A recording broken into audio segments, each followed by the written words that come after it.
It's time for Basketball Friday Night in West Virginia. For the next 3 hours, it's high school basketball from across the Mountain State. Live from Marshall University, here's your host, Ryan Epling. And welcome to Week 8 of Basketball Friday Night in West Virginia. Ryan Epling with you. Coach Rick Marone will join us in just a few moments. He's on his way back from Falling Rock, West Virginia, up above Charleston, where his Lady Rebels of Tulsa were in action tonight against Herbert Hoover. James Collier will be with us later on in the program as well. He's currently in the middle of a basketball game in St. Albans, where the Red Dragons and the Spring Valley Timberwolves girls are in action right now, and that game is in its final 2 minutes. We'll get those scores and all of that to you in just a moment. Joining me on set for the first part, it's kind of like you start the sixth man, so to speak. Yeah. Braxton Crisp is here with us. He's going to join us at least until Coach Marone and or James gets here. But Braxton, you're one of the guys usually behind the scenes, welcome in front of the camera. Don't get nervous. And basketball night in West Virginia, obviously, you play a big part in it that maybe a lot of people don't realize. Yeah, I do a lot of research throughout the week, trying to hunt down what games are playing each night, especially on a night like tonight when we have a lot of cancellations and postponements. That makes it a bit of a task, but I'm always up to the challenge, and glad to do a little something different, get my feet wet a little bit into what you and James and Coach Marone do every Friday night. Well, we like to call it a little bit of controlled chaos. It's sometimes a little bit more hectic than others, but we have a good time. Of course, you mentioned weather. Mother Nature has been pretty to this point in the basketball season, but tonight rearing her ugly side a little bit in parts of the state. Of course, outside of our studios, we're talking about 34 and rainy.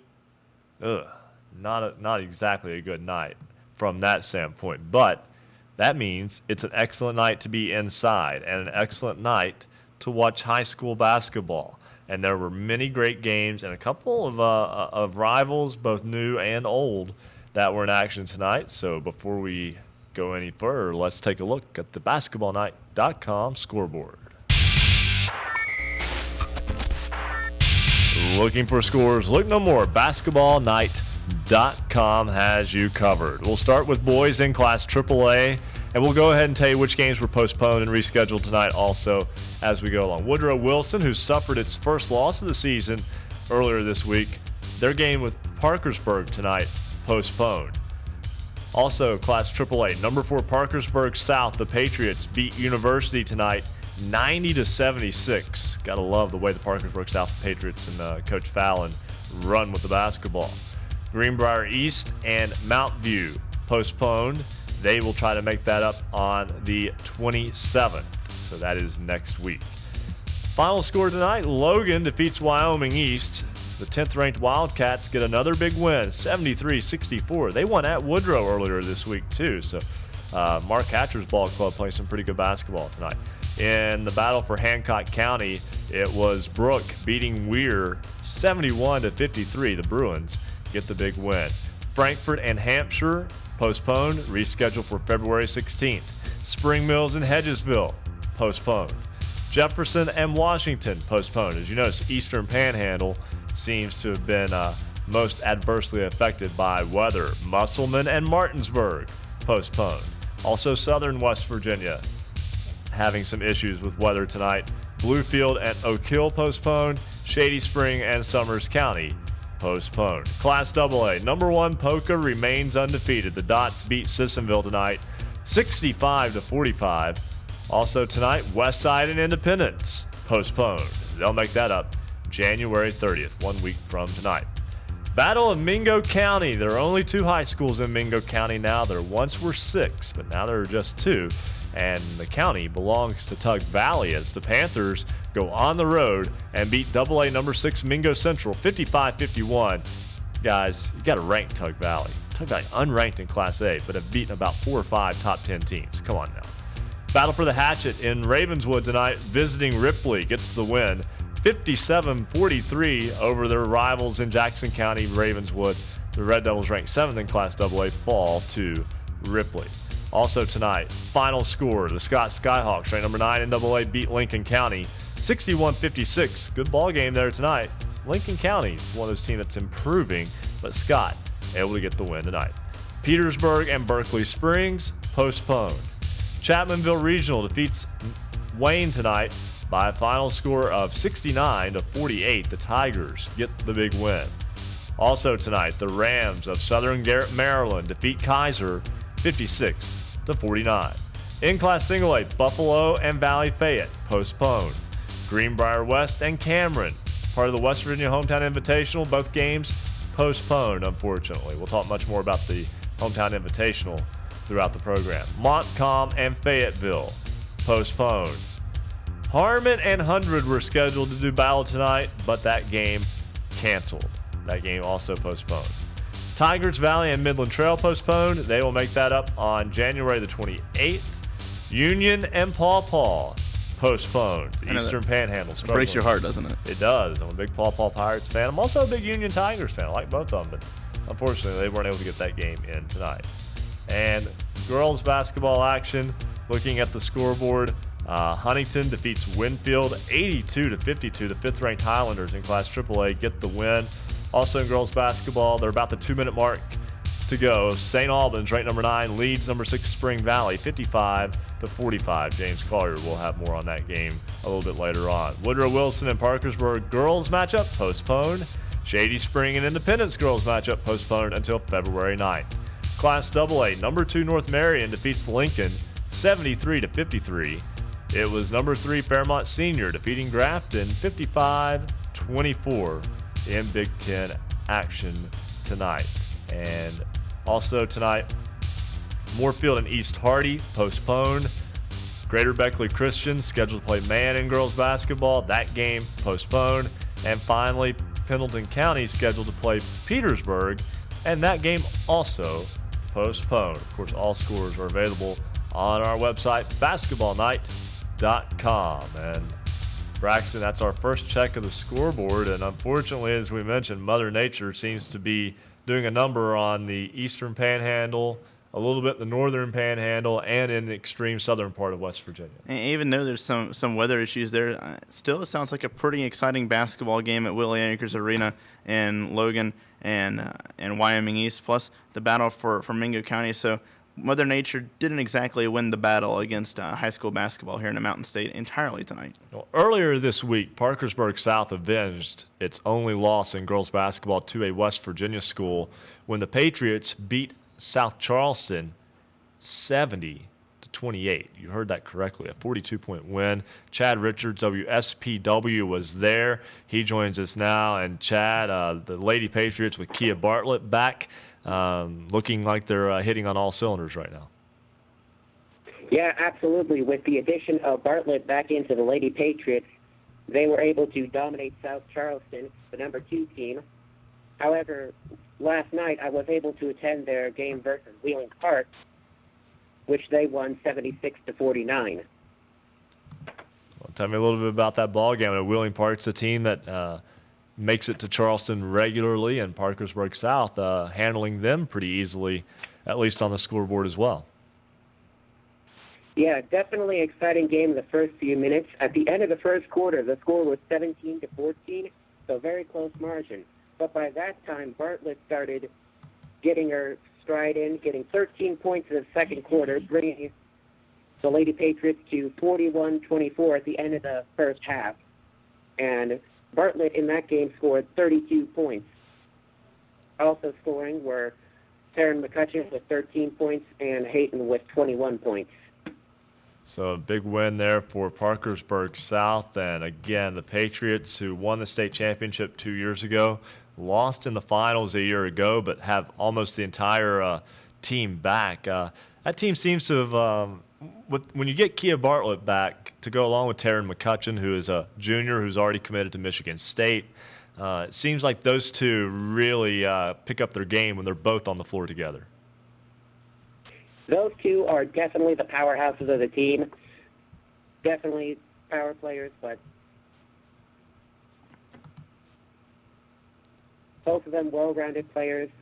McCutcheon playing a good offense and defense, Bartlett also really good on the defense. Also picking up some steals last night. This was the first game I got to see her in action, and it was very exciting.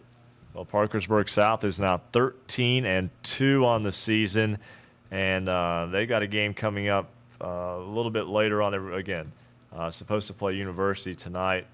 That they're going to play University on the 28th, and then the Big Atlantic Classic, which should be a lot of fun down in Beckley as well. So a lot of good basketball moving forward for the Patriots. And hey, when you're a team that's considered right at the top, they in Morgantown are widely considered 1 and 2 in Class AAA, and they've got matchups still to go.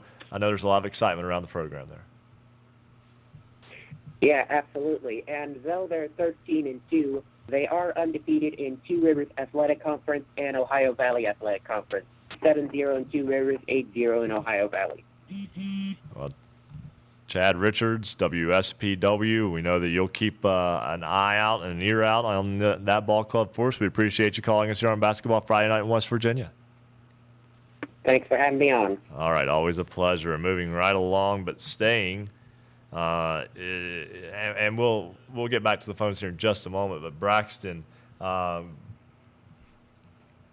ball club, and I know I'm not going to try to get you to delve too deep into this, but whenever you have your point guard and your shooting guard who have played together for years, and of course Kia Bartlett was injured, missed the first meeting. South Charleston beat Parkersburg South at South Charleston. South Charleston was undefeated going into that game earlier this week and got beat 70-28 on the road. There were a lot of people who almost didn't believe that score, but in a lot of ways it just shows you how big of a difference one player can make, plus a team playing well versus a team not playing well will get you hammered right now in Class AAA girls basketball. Yeah, AAA girls basketball is really probably one of the stiffer competitions across all three competitions in AAA, single A, double A, and boys and girls. And the fact, too, that the one player makes such a big difference is really indicative of how good that one player is. I remember seeing that score on Twitter at halftime,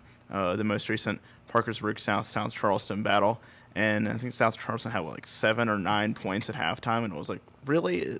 They're just playing games with South Charleston at this point. I want to correct myself on Parkersburg South's upcoming schedule. Tomorrow they play Indian Creek, Ohio. They play Morgantown on Tuesday, currently unbeaten and top-ranked Morgantown, who beat them in the state championship game last year. They're not in the Big Atlantic Classic, so I apologize for that. It's the Parkersburg South boys who are in the Big Atlantic Classic. But also another team that has probably outplayed expectations, at least to a certain point this year, has been the boys from Parkersburg, and they've done a good job up there as well. And you know, we'll get back into this in just a moment. But Braxton, sometimes Parkersburg is known for its girls basketball. Parkersburg Catholic has been good for years. Parkersburg South had a state championship, but it's been almost over a decade now. And you know, Parkersburg's boys though have kind of been up and down a little bit, but from what we've seen this season in Class AAA on the boys' side, it's a wide open type of deal. And again, Parkersburg's boys are 6-5, but they've also competed very well against some of the better teams they've played. Right. Remember too is they're really in that mesh point to where they're playing a lot of OVAC teams. You get some Morgantown, some Wheeling Parks mixed in there. Of course, the cross-county battle with Parkersburg South. But also they're playing an MSAC schedule, so they're really getting the tough end of the stick on all sides in Class AAA in West Virginia.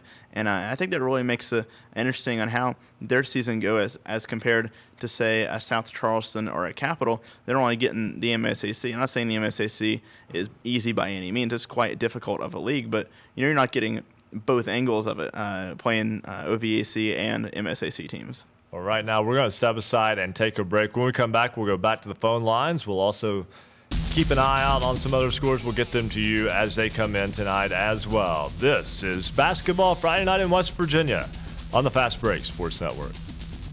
Basketball Friday Night in West Virginia will return in 2 minutes on the Fast Break Sports Network.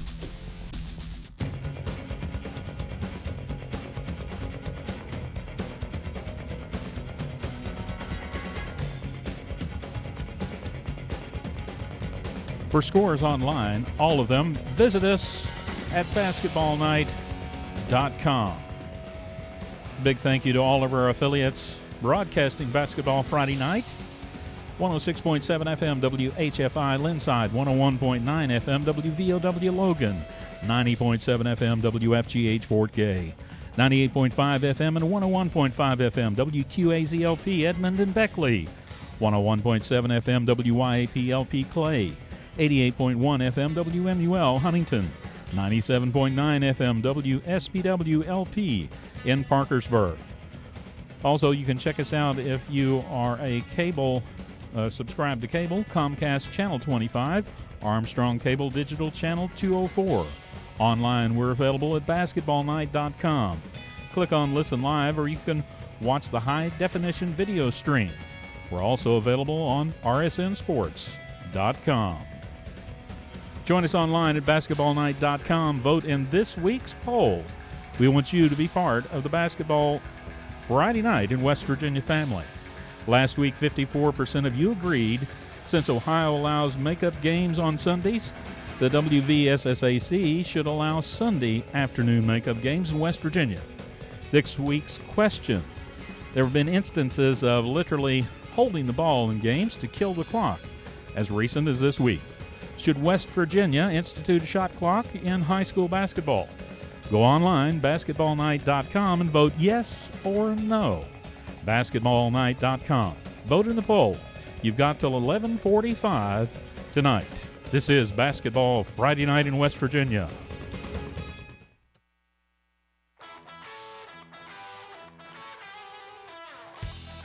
Celebrating high school basketball around the Mountain State, you're listening to Basketball Friday Night in West Virginia on the Fast Break Sports Network.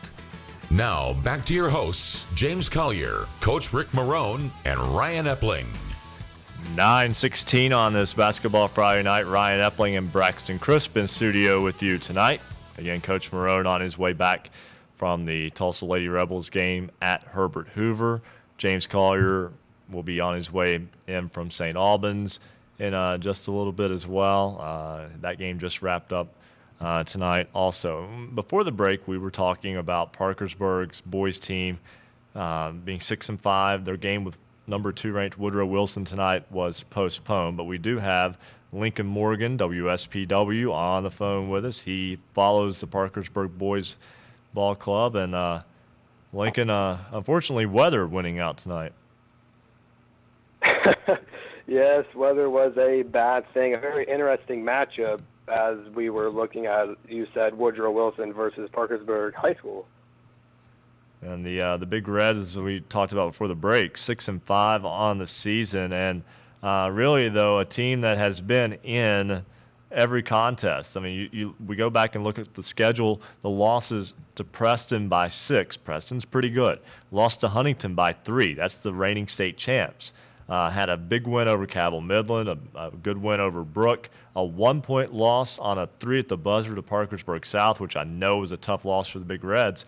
But again, I think it just goes to show you this team is right in the thick of things in the MSAC, and I know that they are coming off of a tough loss last week to South Charleston by 16, but they followed that up with wins over Nitro and Winfield. This is a pretty good Parkersburg team. Yes, you said it. They are an excellent Parkersburg team. Jadarian Wade actually has really impressed me the most. He's averaging 23 points a game, but in this game he had 20, but he did not play very much in the fourth quarter, and he could have had more. They are just phenomenal. The heartbreak loss to Parkersburg South, as you said, but if they play the way they played against Winfield, they could beat anyone in the state, I think. Well, this would be another one of those teams. It's definitely interesting to follow in the postseason. Of course, Jadarian Wade is a former BasketballFridayNight.com standout athlete of the week. I guess he's not a former standout athlete. They're always a standout athlete of the week. Yes. Yeah. It's not like we just take it from him. He will always be the standout athlete. That'd be quite rude of us. But yes, nonetheless, Parkersburg, though, coming up, a big game with Capital, and of course Capital always one of those teams that you can kind of gauge yourself based upon play against the Cougars. And the MSAC, unforgiving, but it's a season where, quite frankly, I think anybody can be beaten on any given night in AAA. Yes. Yes, they could. And I believe Capital is another top 10 in the state team, so that will be a very interesting matchup. I think that's Monday night, and we will be covering that game. Yeah, you'll have the call on WSPW, and also a game coming up next Friday night against, is it Propel St. Andrews? Yeah, that sounds right. I haven't looked at that part, but yes, that sounds pretty good. All right, yeah, and that's an out-of-state team, and of course you never know what you're getting sometimes with that. I'm sure Parkersburg had an idea when it scheduled the game, though, so that should be a lot of fun as well. But hey, I think the Parkersburg Big Reds are one of the more fun teams to kind of keep an eye on, because they're going to be a team that maybe doesn't have a sparkling record going into the postseason, but they're a team that can beat anybody. Lincoln Morgan, WSPW, thanks for joining us, and look forward to talking with you again next week against after that game with Propel St. Andrews. Yes, thank you guys for having me. All right, thank you very much. And going right back to the phone lines, big game in Jackson County. It's always a big game when Ravenswood and Ripley do battle. Brian Johnson, WCEF, was there. Big win tonight for the Ripley Vikings. Yeah, it was a big win. It was a great environment in Ravenswood. But they showed how great. All right, Brian, I gotta put you on hold here for a minute. Brian, you're breaking up with us. If you can get to a little bit of a better cell reception area, give us a call back. That way we can get you on the air. Again, we definitely want to talk with you about this ball game, so please do call us back, and when you get to a little bit better reception. And Brian Johnson, WCEF, we'll catch up with him again here in a little bit. Right now, let's go right back to the phone lines. Eric Little, 96.9. He had the Parkersburg South University game tonight. And Eric, tell me about this ball game. Well, Parkersburg South with 90 points tonight bested their the season high, which they tied on Wednesday. So it's a South team that scored the basketball extremely well, and back-to-back wins on Wednesday and tonight. A 90-76 win over University this evening. A game where the Patriots led 38-12 rather, at the end of one quarter. Parkersburg South with that 38-point outburst in the first quarter, led by 8 threes in the quarter. Now, to put that into perspective, they had 10 threes on Wednesday night against Morgantown, and that was a season high. And then they get 8 tonight in the first quarter alone. They would end up with 11 to set a new season high for threes. For the third time in 4 games, Garrett Gilkison set a new career high. Gilkison had 20 last Friday against Wheeling Park when we talked, 26 on Wednesday against Morgantown. And tonight, he finished with 28 points, including 13 of 14 from the free throw line. And in Gilkison's last 2 games, he is 23 of 26 from the free throw line. A very good fundamental basketball player. He's showing so in the last week and a half. And really a guy that from that 2 and 3 position, depending on where they shift him around, he's providing the Patriots with a lot of points here in the last week and a half, and is really stepping up to carry this ball club. Eric, with the back-to-back losses back about 9-10 days ago to Wheeling Park and to the Mohicans in the first of the back-to-back matchups there with Morgantown, how has the Parkersburg South squad been able to kind of bounce back from back-to-back losses in what feels like an eternity, because they've been winning games hand over fist in the last couple of years, and when they do lose one, they're right back to the winning ways, one game later? Yeah, well, the interesting thing about Friday's game against Wheeling Park was that they blew a 13-point lead in the second half, and they were up actually 6 with 20 seconds to go and still managed to blow that game. So you had to wonder how they were going to come out on Monday after what had to feel like a pretty long 2-day weekend, comparatively speaking. And then they came out Monday, and they played about their worst to start Monday night against Morgantown. But they scratched and clawed and stayed in that game. They just didn't finish well, or else they might have been able to pull off a win Monday night against Morgantown, because they shot 50% from the field. And it's the shooting that's been keeping this team going. As we said, I don't have any final field goal percentage from tonight. They shot 56% on Wednesday in a blowout win, a little bit of a revenge win, an 82-55 win over Morgantown, and then 90 points tonight, including Garrett Gilkison's third career high in as many games. or in 4 games rather. You also had Ty Dobson and Cody Monroe pouring in 14 points, and Logan Freifogel with 10 off the bench. So it's a Parkersburg South team that we've talked about before. They run deep, and they've got a lot of different scoring threats. And when everybody's hitting, eventually you can't beat a team like this. So I guess you'd say the mentality has been that they've not given up.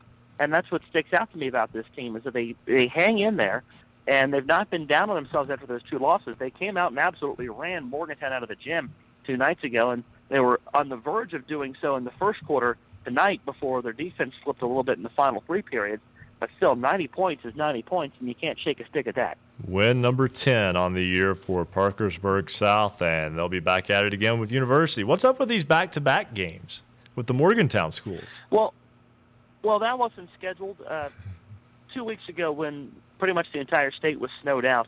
They had University and Morgantown on a Tuesday, Thursday. Those were both wiped out, and as a result of that, they got put last Monday and then this Friday, or rather this Monday and this Friday. So Monday and Friday's games this week were makeup games, and as a result of that, that ended up putting Morgantown back-to-back and then University back-to-back on the schedule. So kind of a little quirk to that setup, but it's worked out okay for South. They're now 2-1 against the Morgantown schools, looking to make it 3-1 if they can, make the trip to University on Wednesday and get away with a win there.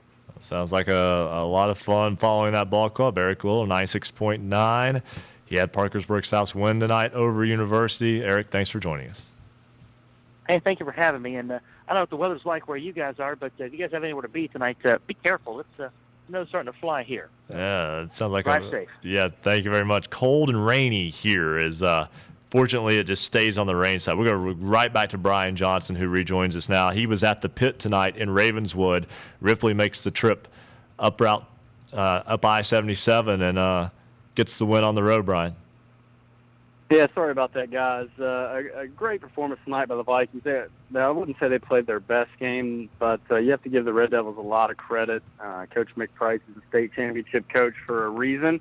He had his guys ready to play tonight, and the Vikings got off to a really slow start, but were able to pull away from them in the second half with some good defense, some timely 3-pointers by senior Justin McCowan. He's not really known as a 3-point shooter until this season, and he's really hit some big shots for the squad, and the Vikings' size inside really paid dividends for them late in that ball game as well. And just a big game, and that's 8 in a row for the Vikings over the Red Devils. They won the football matchup as well, so the folks in Viking Land can walk around with their chest out for, I don't know, maybe a month until they make a visit back over to Ripley. So bragging rights right now for the Vikings, but that could end quickly against a pretty well-coached and a good Ravenswood squad. That rivalry to me is one of those that epitomizes throwing out the records. Now, Ripley has been more successful here of late, head-to-head against Ravenswood, but there were years where one team would be struggling, the other team would be rolling, and the team that was struggling would beat the team that was having a really big year. And just tell me a little bit about the Hatchet rivalry there. Yeah, I mean, look no further than the football season. The Vikings struggled all season long. The Red Devils were rolling to playoff spot, and the Vikings go over there and pull off the victory. And you're right. These two schools, the players on the field are not that different. They're Jackson County kids. They're all pretty much the same. So you're right. You do kind of throw the records out when they match up, and the emotions are so high. To be in that environment tonight, the student sections were just unbelievable. It was so loud in there. My broadcast partner, Jeff Waybright, and I could barely hear each other talk to each other. So it's a fun night and just a great environment and would be one of the detractions to schools joining together. And you would hate to see that in Jackson County because the rivalry would go away, obviously, and there'd be a lot of bad blood walking around in a consolidated high school in Jackson County. But it is certainly a lot of fun. We really enjoy it, especially the broadcast crew, because typically traveling around, as you guys know, you don't get that type of environment night in and night out. No, that's very true. Now, there are no rumors of Jackson County consolidation, are there? No. We can squash that. I don't think that'll happen in my lifetime anyway. For the sake of high school basketball and rivalries, we we certainly hope that is not the case. So Brian Johnson, he had the call of Ripley's win over Ravenswood tonight. Thanks for joining us, and again, you're always welcome on the program. Always a good time talking to you. Thanks, guys. Do a great job. All right, appreciate it. Right now, we're going to step aside and take a break. When we come back, we'll get a scoreboard update. We'll also talk with Kyle Moon, 106.1 in Romney. We'll talk about the Hampshire Trojans, also some other basketball in that area. We'll also talk with Wes McKinney, who follows the Princeton Tigers. We'll have both those guys when we come back. You're on Basketball Friday Night in West Virginia on the Fast Break Sports Network. Basketball Friday Night in West Virginia will return in 2 minutes on the Fast Break Sports Network.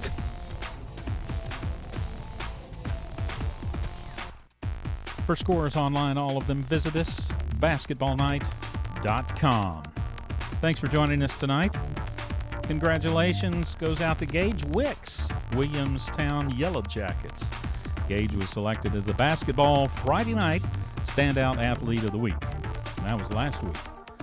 Got somebody remarkable on your team? Got an athlete that made an outstanding play or did something remarkable in the community? Nominate them for Basketball Friday Night Standout Athlete of the Week. Each week we consider nominees based on leadership, performance on the court, and academic performance, involvement in the community, and volunteer work.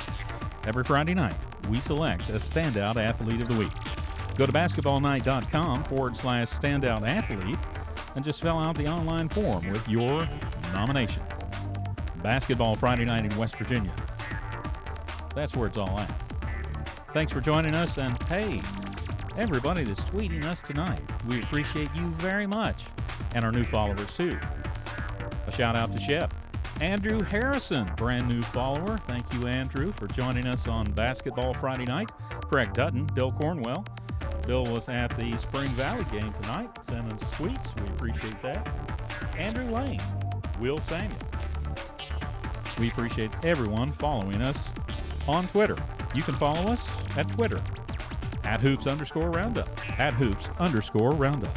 Call the show tonight, toll free 1-855-345-4709, 855-345-4709.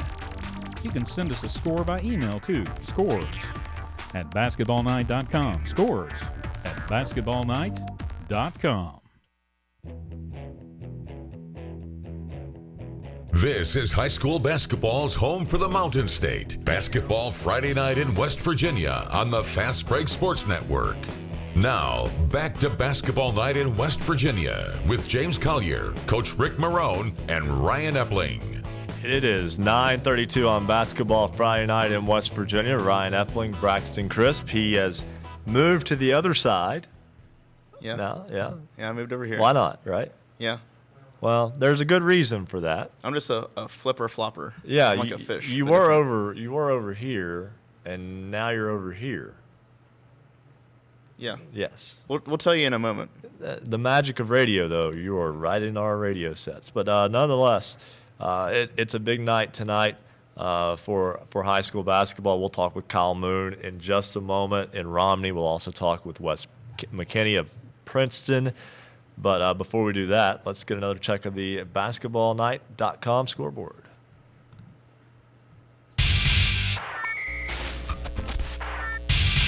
Looking for scores? Look no more. Basketballnight.com has you covered. Let's start on the girls' side of things tonight. Scores that are in Class AAA Mohawk Bowl girls version, and the Morgantown Mohegans remain undefeated, the top-ranked and reigning state champions. Beat University tonight 77-29. Also, girls AAA high school basketball, number 5 Huntington beats Winfield 82-52. It was number 9 St. Albans beating number 6 Spring Valley 66-50. Also, a final score tonight: Nitro beats Cavill Midland 35-34. Woodrow Wilson and Parkersburg postponed. Shady Spring and Independence postponed. They'll make that up February 9th. Class AA, number 2 North Marion's girls beat Lincoln 73-53, and Fairmont Seniors girls beat Grafton, the third-ranked Polar Bears, get the win 55-24. Also tonight, Herbert Hoover defeats Tulsa in a very tight ball game in Falling Rock, 50-46 the final there. We'll hear from Coach Rick Marone in just a moment. Ritchie County's girls defeat St. Mary's tonight, 59-49. In girls basketball, Scott squeaks by Wayne 67-65 in West Madison tonight. In Class Single A, final score, it was number 2 Wheeling Central defeating number 6 Charleston Catholic 29-24. Yes, that is a final low-scoring ball game tonight between those two rivals. And East Hardy Moorfield postponed, Greater Beckley Christian Man postponed, Pendleton County Petersburg also postponed. Boys action, Class AAA. Woodrow Wilson, ranked number 2, their game with Parkersburg postponed. Number 4 Parkersburg South beats University 90-76. Mount View and number 6 Greenbrier East postponed until January 27th.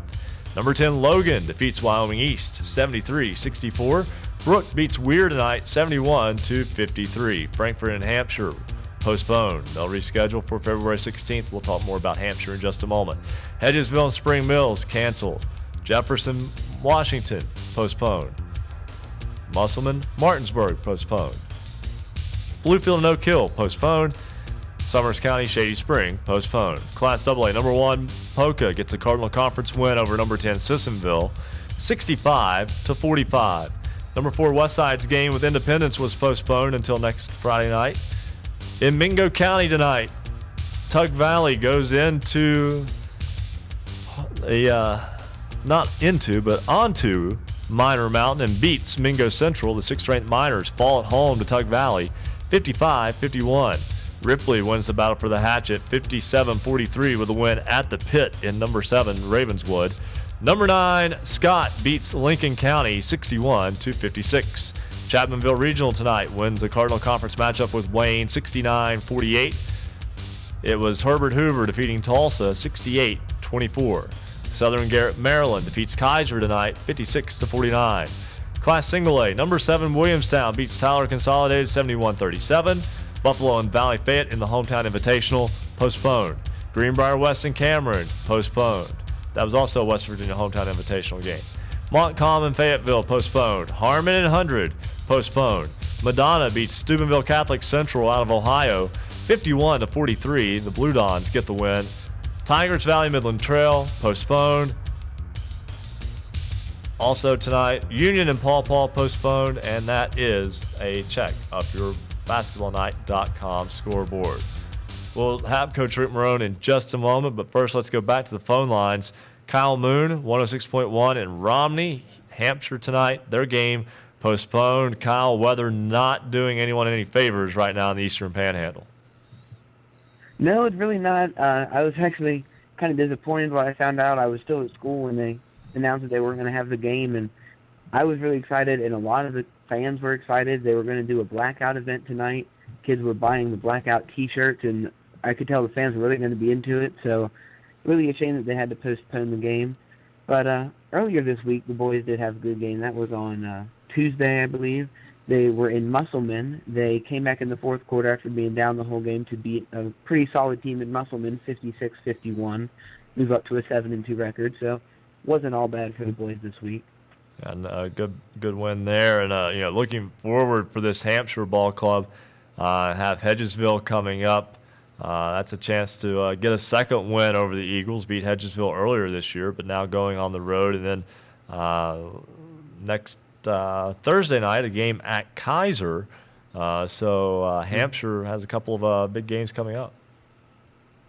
Yeah, definitely looking forward.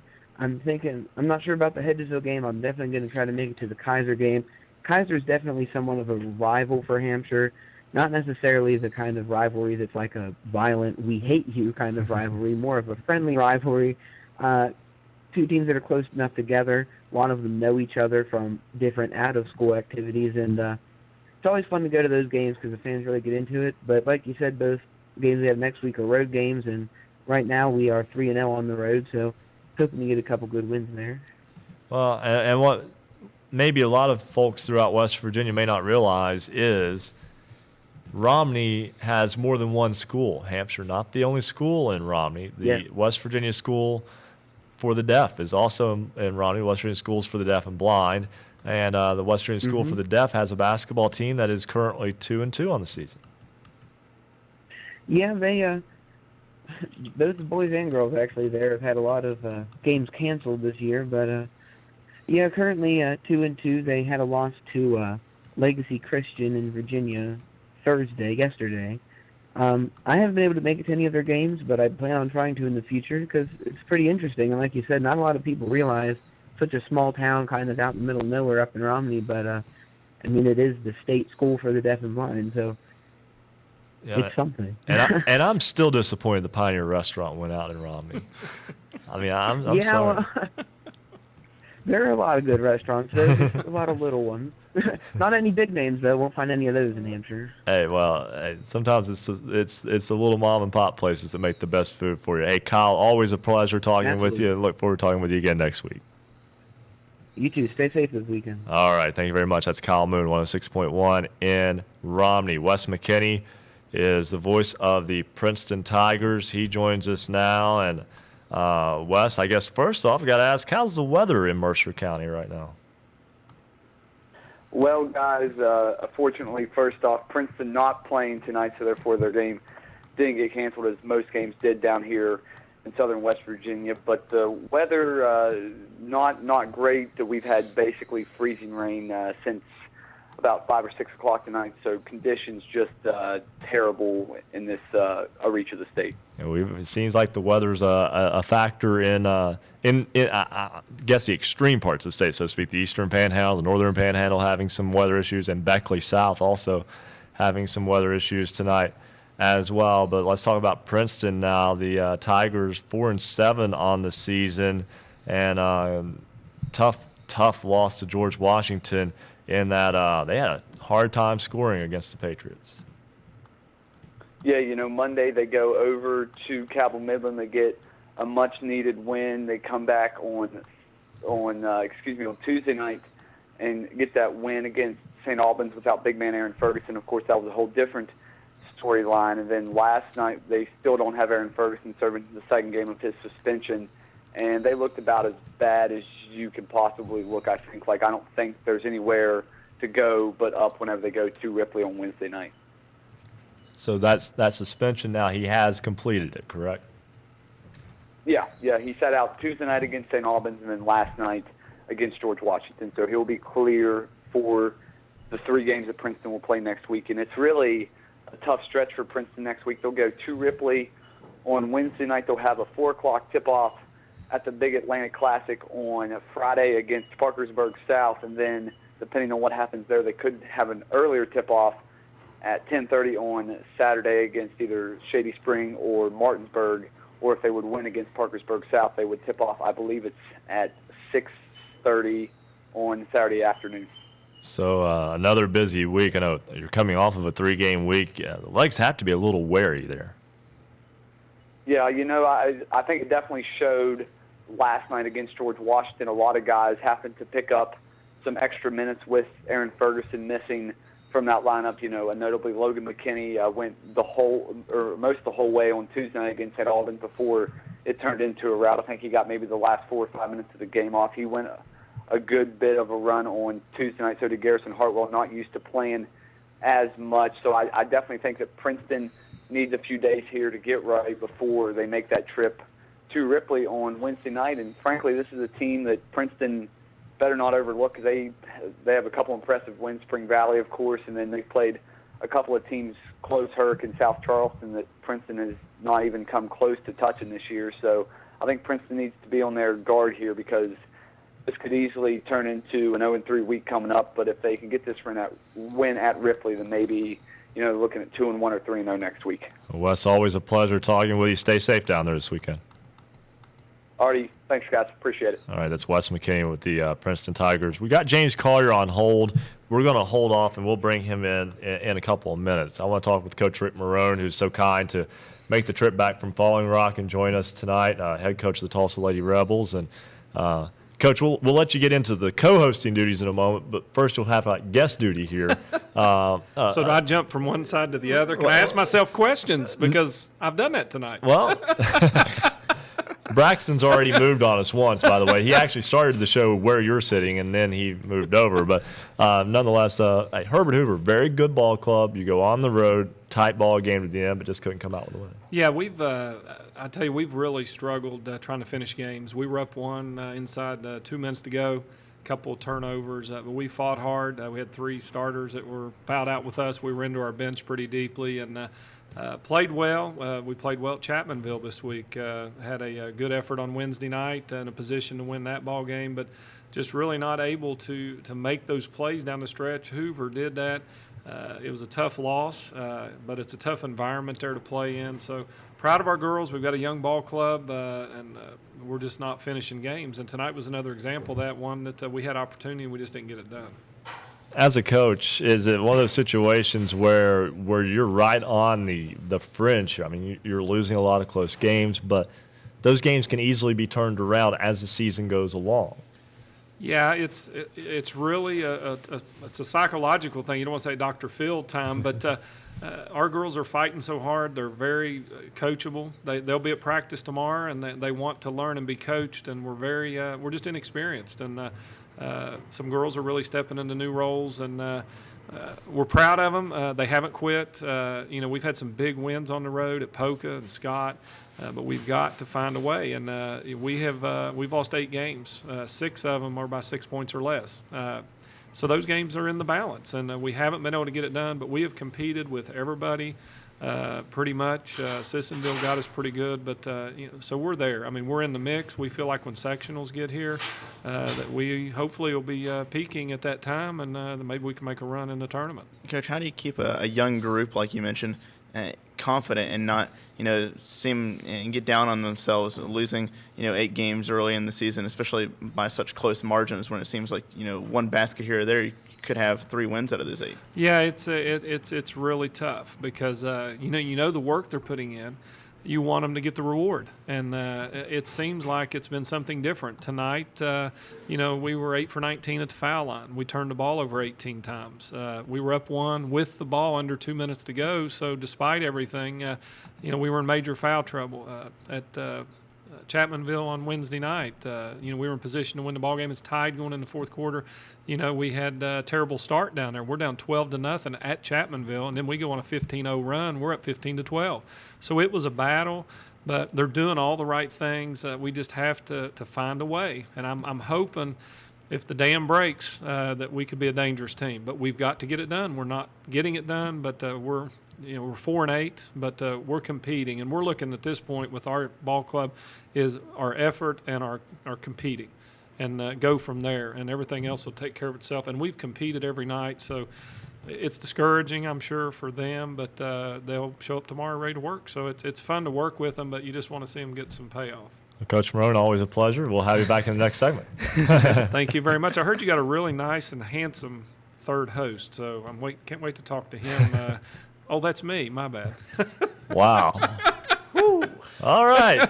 Well, while it's getting deep in here, we're going to step aside and take a break. We'll come back. We'll have James Collier, who had the call of the St. Albans Spring Valley Girls game. And it's early, but it's almost cause time. Rick Kozlowski of the Martinsburg Journal will join us as well. This is Basketball Friday Night in West Virginia on the Fast Break Sports Network.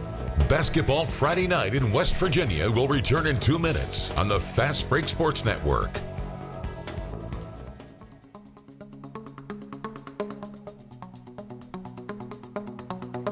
If you love basketball, then there's only one place to be. It's Basketball Friday Night in West Virginia. And if you're listening, you're right here. High school basketball action in West Virginia is heating up as teams focus on a trip to the state championship in Charleston. Stay up to date with your local teams and their progress all season long with Basketball Friday Night in West Virginia for 3 hours every Friday night from 9 to midnight. Listen online or on great radio stations throughout the Mountain State. Hear sports writers, broadcasters, coaches, players, and your calls recapping your team's game. Visit basketballnight.com for more details on how you can become part of the show. Follow us on Twitter @hoops_roundup. @hoops_roundup. Basketball Friday Night in West Virginia, your one-stop shop for all things in West Virginia high school basketball. A big shout out to all the folks tweeting us with scores tonight. Thank you very much for that. Cameron Basketball, Don Merrier, Get Buckets, who's a new follower tonight, Tim Murray, Tim Britton, GEHS Spartans, Greg Christ. Ashley Call, also a new follower tonight, THS Sports, MTHS Sports, Dylan Thomas Designs, and Rick Kozlowski.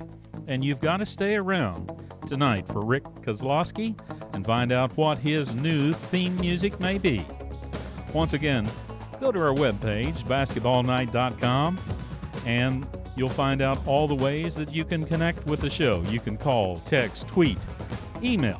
Join us on the phone tonight. Toll free, 855-345-4709. Basketball Friday night in West Virginia.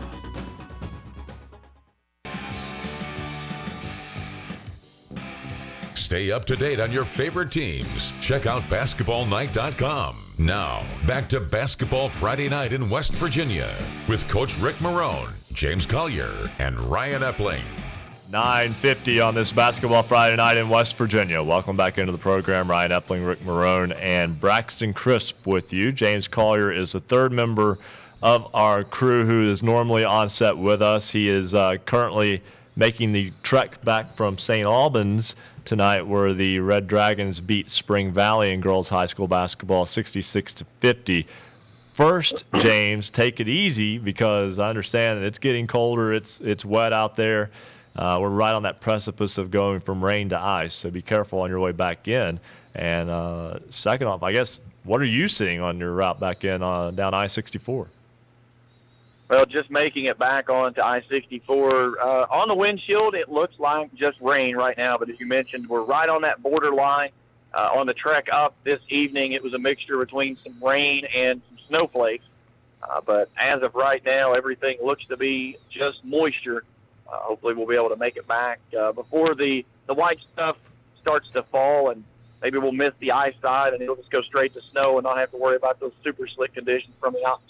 That sounds like a plan. Now, tonight you had the call of St. Albans and Spring Valley. St. Albans with a 16-point win over the Lady Wolves tonight at St. Albans, 66-50 the final score. Spring Valley still trying to kind of find its way right now, especially with the injury bug biting again. Well, after two straight games in which Spring Valley's three-point shooting really bailed it out, it failed behind 14 points last Saturday at Princeton.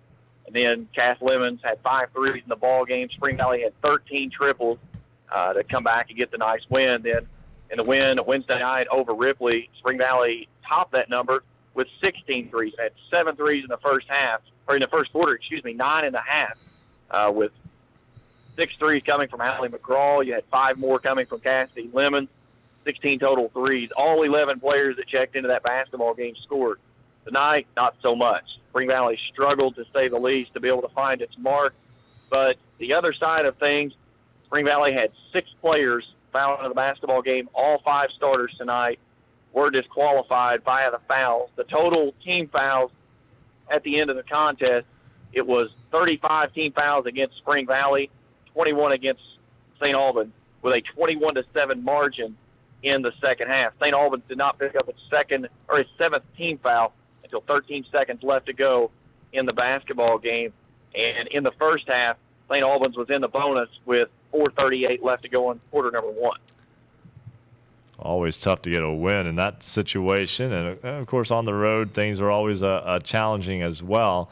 And this Spring Valley Ball Club, as we mentioned, you talked about how they had caught fire from 3 there for a couple of games. Sometimes you live by the 3.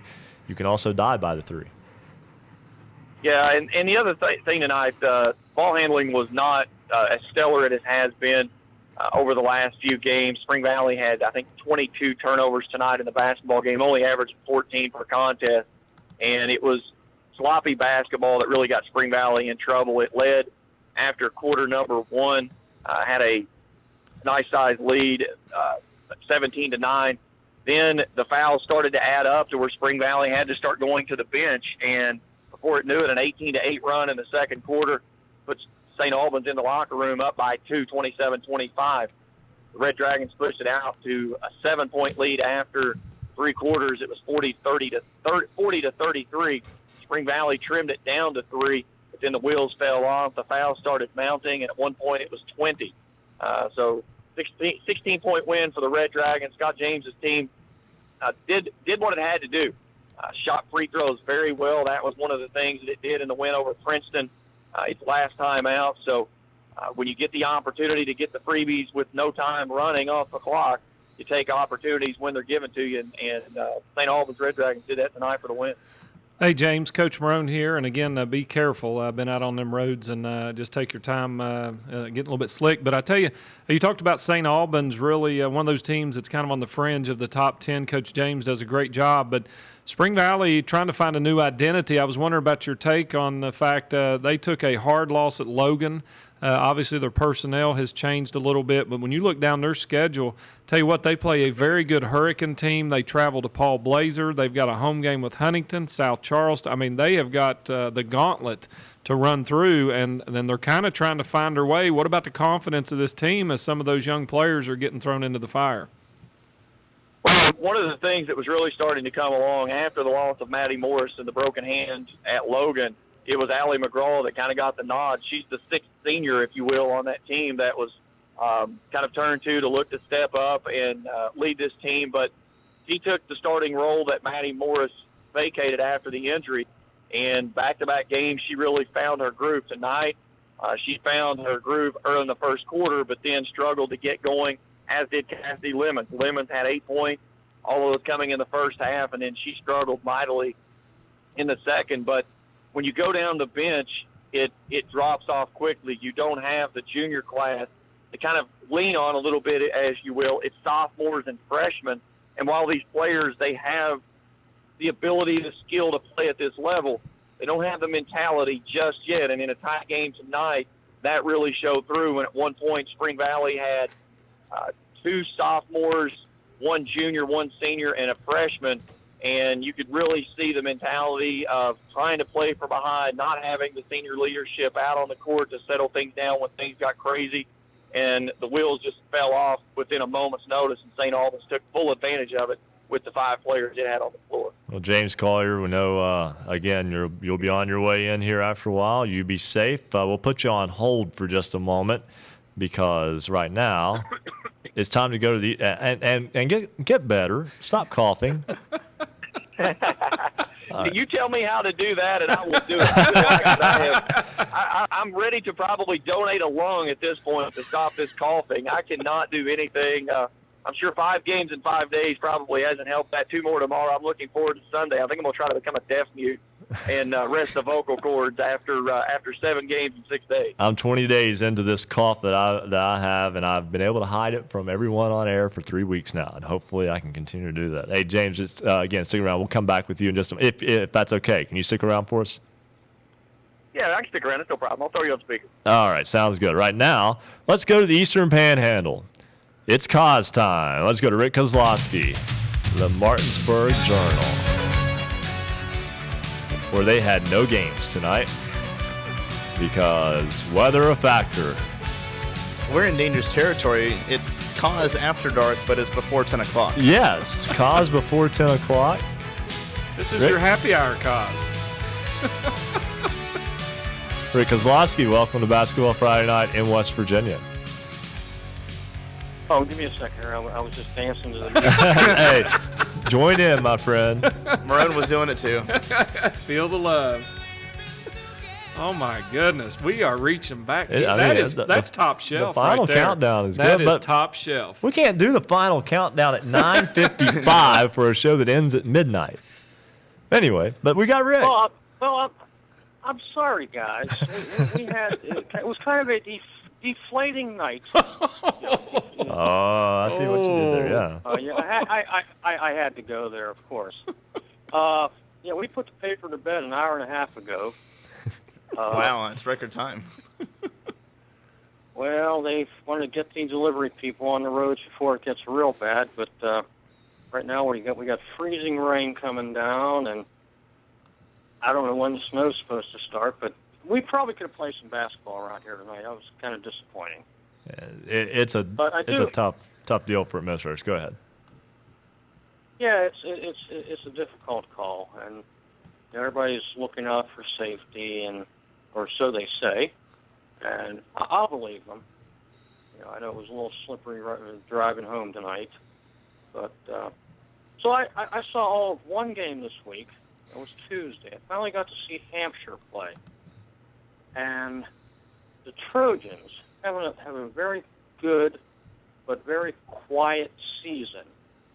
7-2. Their 2 losses came to, first one to John Hanley out of Winchester, Virginia, which was a state runner-up team last year in Virginia in its class. And the other loss was to Allegheny out of Cumberland, Maryland, which is currently undefeated. First-year coach, they've kind of changed direction offensively a little bit the last couple of years. Travis Clower, and he's probably the best and most unknown player in the state of West Virginia. Kid for 2 seasons averaged better than 25 points a game. His average is down a little bit this year because, like I said, they've kind of changed their offensive attack. It was centered around him. Now they kind of work everybody into the rotation and how they want to use it. And Clower's still averaging 20 points a game. He had 32 the other night against Musselman. And, he's a player that some of the D2 schools in the state probably should be looking at, but probably don't know who he is. I know I talked to Shepherd coach Justin Namalik earlier in the week and talking about some players, and I asked him if he knew anything about him. He's like, "Who? What?" As I said, just kind of sits up there in the mountains. Very consistent, very fundamentally strong ball player, and no one knows about him. I mean, I know Romney's a small town right there along Route 50, but it is not like an outpost. I've been to Romney. It's a nice little place. I'm surprised that more people haven't found their way in there. Well, I think it's a AAA school situated in the midst of a lot of double A's and single A's up in the Potomac Highlands. And I don't think Hampshire knows really where it wants to be, because in Region 2, Hampshire is stuck in a section with Buchanan, Upshur, Elkins, Lewis County, which are a couple of hours away, where they're sitting basically an hour from the Eastern Panhandle teams. But because there's 6 of them in AAA, they make up one section, and Hampshire kind of gets stuck as the odd man out.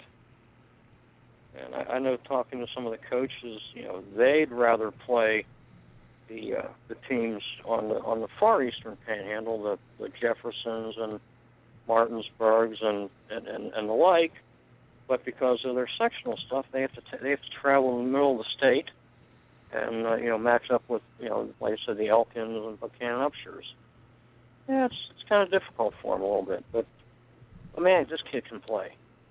Yeah, and it's a team that again 7-2, having a fantastic season to this point, and hey, in an Eastern Panhandle where there are a lot of unknowns, and Hampshire kind of sticks right in there. I mean, this is a team that could be in the thick of things for a state tournament berth.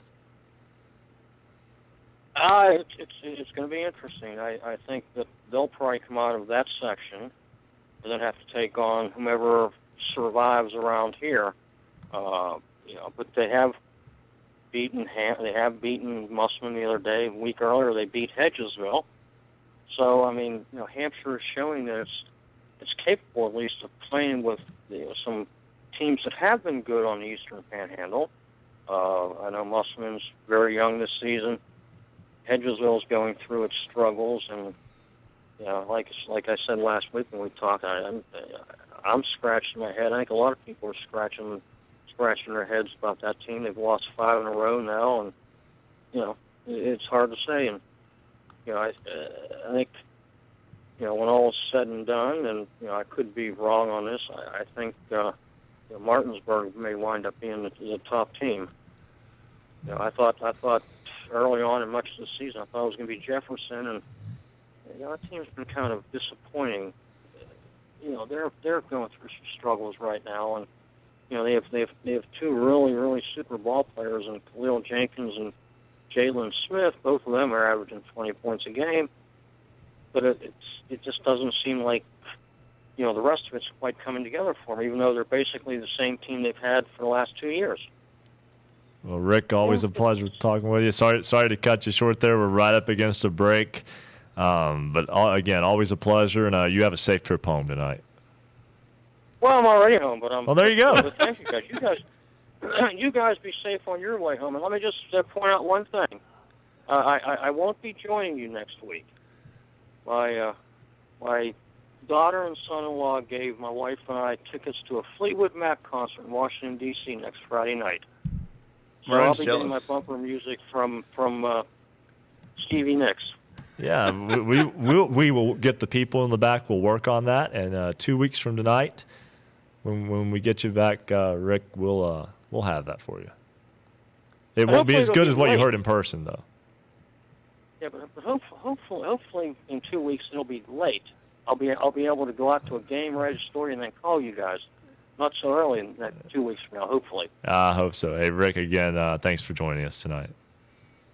You guys be good. Thanks. All right, that's Rick Kozlowski, the Martinsburg Journal. We'll step aside and take a break. When we come back, we'll have a check of your basketballnight.com scoreboard, and we'll bring back James Collier. Why not? He's had to make the trip back from St. Albans, and he will eventually join us in the studio tonight before this show ends. Again, 1 hour in the books, 2 to go. This is Basketball Friday Night in West Virginia on the Fast Break Sports Network. Basketball Friday Night in West Virginia will return in 2 minutes on the Fast Break Sports Network.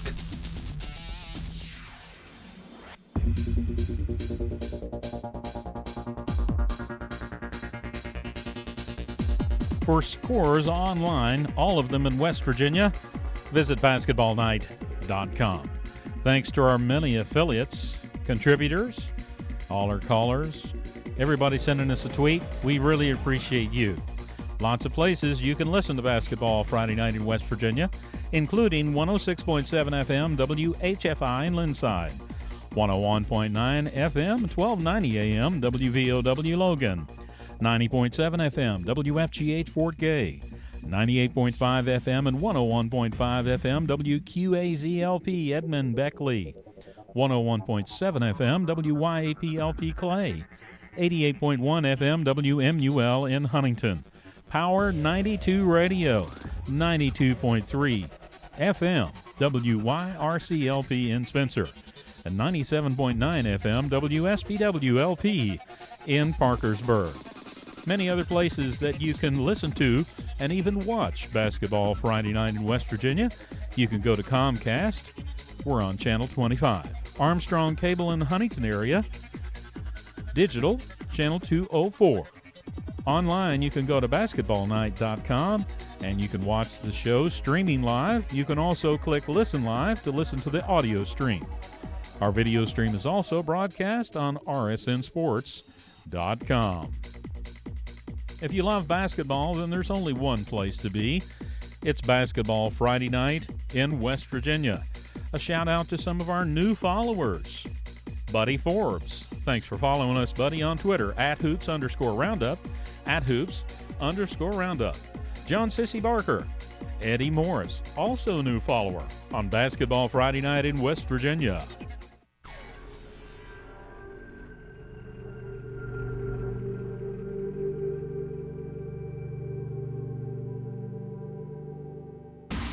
This is Basketball Friday Night in West Virginia, heard statewide on great radio stations.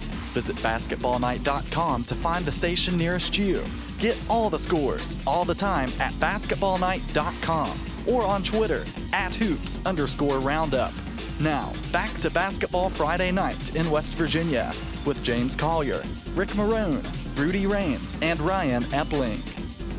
10:08 on this Basketball Friday Night in West Virginia. We're running a little bit behind. Before we go back to the phone lines and James Collier, it's time for a basketballnight.com scoreboard, and making his debut with giving the scoreboard, Braxton Crisp. Looking for scores, look no more. It's the basketballnight.com scoreboard. We'll start things off in Class AAA boys, where the number 2 Woodrow Wilson Flying Eagles had their game with Parkersburg postponed tonight. Number 4 Parkersburg South got to take on University, though, and came away with a 90-76 victory. Mount View out of AA supposed to head to Greenbrier East tonight. That game postponed to January 27th. Wyoming East makes the trip to Willie Akers Arena and falls 73-64. Final score there in Logan. The Brook Bruins win 71-53 over Weir. Frankfort and Hampshire is supposed to play tonight. That one will be rescheduled for February 16th. Hedgesville and Spring Mills canceled. Jefferson and Washington canceled, as are Musselman and Martinsburg, Oak Hill, Bluefield, and Summers County, Shady Spring. A final in Class AA, the number 1 Polka Dots defend their undefeated record by winning 65-45 over the Sissonville Indians. Independence was supposed to go to West Side tonight. That one postponed till next Friday night, January 30th.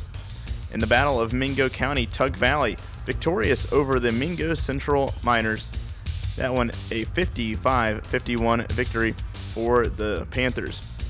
In the Battle for the Hatchet in Jackson County, Ripley 57, Ravenswood 43. Scott travels north to Hamlin, take on Lincoln County, and comes away with a 61-56 victory. Petersburg and Berkeley Springs were postponed this evening. Chapmanville heads on the road to Wayne, wins 69-48. Tulsa falls at Herbert Hoover 68-24. Kaiser heads on the road to Southern Garrett out of Maryland and falls to the Rams of Southern Garrett 56-49.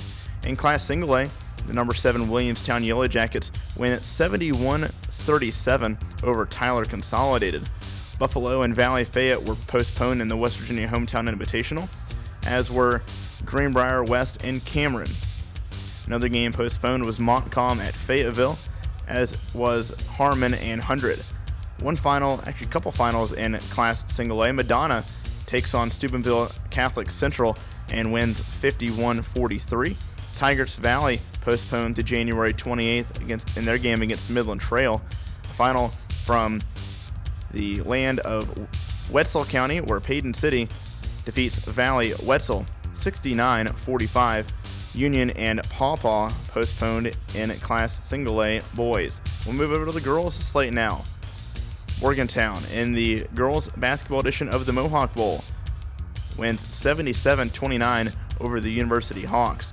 In Huntington this evening, the Huntington Highlanders win 82-52 over the Winfield Generals. Spring Valley, the number 6 team in Class AAA, falls to the number 9 St. Albans Red Dragons 66-50. Nitro escapes the Castle of Cabell Midland 35-34 in that girls' basketball game. Woodrow Wilson and Parkersburg postponed for this evening, as were Shady Spring and Independence. That Shady Independence game will be replayed or rescheduled for February 9th. In Class AA, Lincoln falls to North Marion 73-53 after having a 1-point lead over the number 2 Huskies at halftime. Fairmont Senior wins 55-24 over Grafton. The Bearcats, the number 3 Polar Bears, victorious in that one. Number 7 Clay County wins 53-47 over the Class Single A number 8 Gilmer County Titans. Herbert Hoover victorious 50-46 over Tulsa. Ritchie County victorious 59-49 over St. Mary's this evening. Scott wins over Wayne 67-65. In Class Single A, number 2 Wheeling Central defeats number 6 Charleston Catholic 29-24. Moorfield and East Hardy postponed, as was Greater Beckley Christian and Man. And same story between Pendleton County and Petersburg. That'll do it for this BasketballNight.com scoreboard update. Thank you very much, Braxton. Before we go to break, I've got to say to everyone who's out there tonight, weather's getting a little rough throughout all of West Virginia. It's already been rough in the eastern panhandle, the southern part of the state, but this rain turning to snow mixture moving across the Kentucky border and into West Virginia. And I can tell you right now there have been a couple of accidents on I-64 in the Charleston area. So, again, everybody be safe out there tonight if you're on the roadways. And if you're not and you don't have to be, might not be a bad idea to stay home. Right now, we'll step aside and take a break. Of course, you can always listen to us. You've got us till midnight. We'll have James Collier back with us in just a moment when Basketball Friday Night in West Virginia continues on the Fast Break Sports Network. Basketball Friday Night in West Virginia will return in 2 minutes on the Fast Break Sports Network.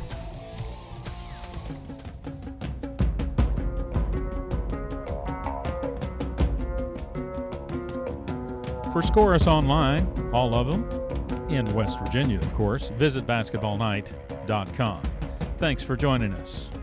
Congratulations to Williamstown Yellow Jackets, Gage Wicks. Gage was selected as the Basketball Friday Night Standout Athlete of the Week last week. Have you got somebody remarkable on your team? Did your athlete make an outstanding play? Nominate them for Basketball Friday Night Standout Athlete of the Week. Each week we consider nominees based on leadership, performance on the court, and academic performance, involvement in the community, and volunteer work. Every Friday night, we select a standout athlete of the week, and we'll do so again tonight. Go to basketballnight.com/standout athlete.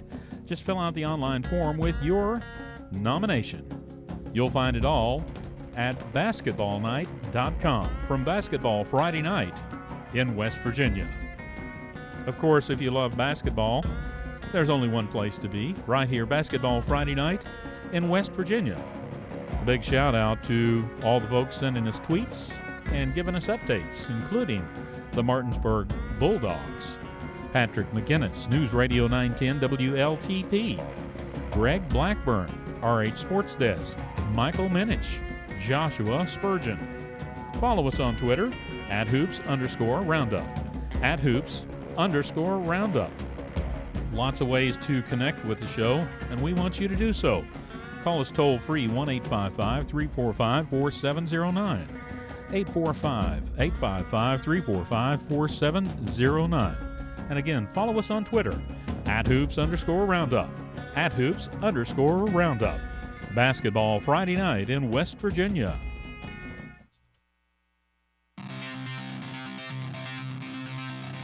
Stay up to date on your favorite teams. Check out basketballnight.com. Now, back to Basketball Friday Night in West Virginia with Coach Rick Marone, James Collier, and Ryan Epling. It is 10:15 on this Basketball Friday Night in West Virginia. Ryan Epling, along with Rick Marone and Braxton Crisp, filling in while James Collier makes the trip back from St. Albans. James has been on the phone with us. He's back with us now. And James, tonight, any of those scores that you've heard stick out to you tonight? Well, again, Polka continues to roll. I think the Polka Dots, I've said it several times, I don't know that right now they may not be one of the hottest teams, if not the hottest team in the state of West Virginia. That team's got things rolling. The Frampton brothers, Elijah Coffey, that's part of that mix there. And that team, I tell you, it's some of the games that they've played this year and the scores that they've mounted. It's going to be hard-fetched to believe that there's somebody else out there right now that can get the Polka Dots number. They certainly have been outstanding to this point. James, I know you'll be in shortly. Again, we'll get another weather update from you. What are you seeing out on the roads right now? It was rain to Milton, then it changed to freezing rain and sleet. About the Huntington Mall, it changed from sleet, snow to just straight snow, and now it's pretty much almost a whiteout. As I'm getting off of the 29th Street exit. I'm on hands-free, my sidekick holding the phone with me, so I'm not violating any walls. So, but yeah, it's definitely all changed over to snow over the last 15 minutes, and road's still just mostly wet. Haven't had any slick spots that I've encountered as of yet, but definitely taking a little bit extra time. Should be there in the studio in about 10 minutes. Yeah, you just be safe, and we'll let the car service bring you in safely. And I know you're driving, which is not much of a car service, but nonetheless, just get here safely, and we'll see you in a few minutes. By the way, you've got to top Braxton.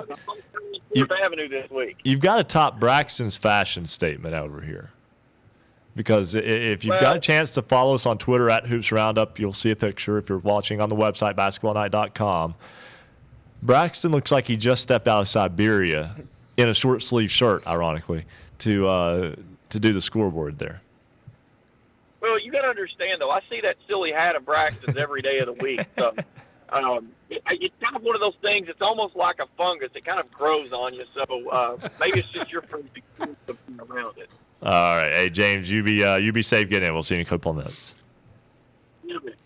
All right, that's James Collier. Let's go right back to the phone lines. Greater Beckley Christian is having an outstanding season again. A year ago, the Crusaders made it to the state tournament in Charleston, and this year, that's a ball club that is off to another good start, 8-3, and have some big wins. They've beaten Capital. They've beaten Bluefield. It's considered one of the best teams in Class Single A this year, and one of the top players is Elijah Kidd. He joins us now on the program. Elijah, welcome to Basketball Friday Night in West Virginia.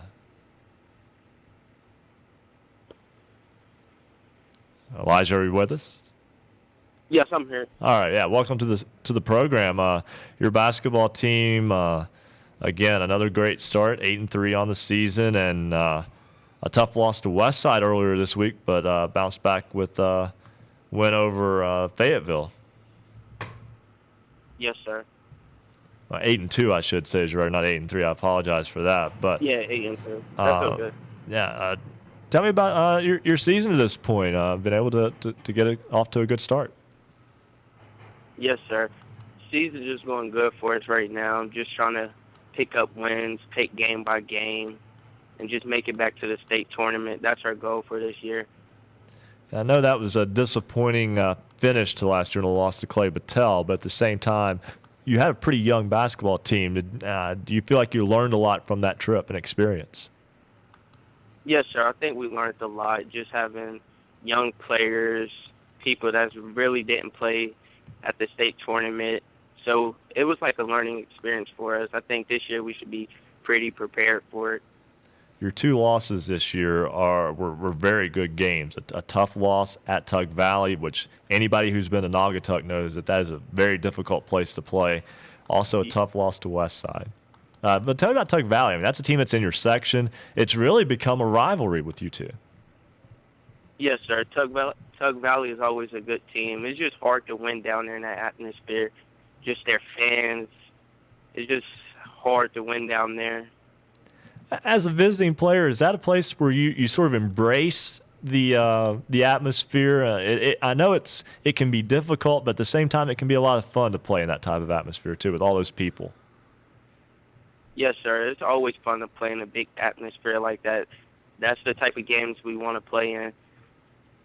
And tell me about your ball club is developing a following in Beckley. Again, as Greater Beckley Christian, it's a smaller school, private school, and most times those private schools are basically their fan bases are their students and parents. There's not a big community type support. But from what I understand, you're kind of being embraced by the Beckley basketball community as a whole.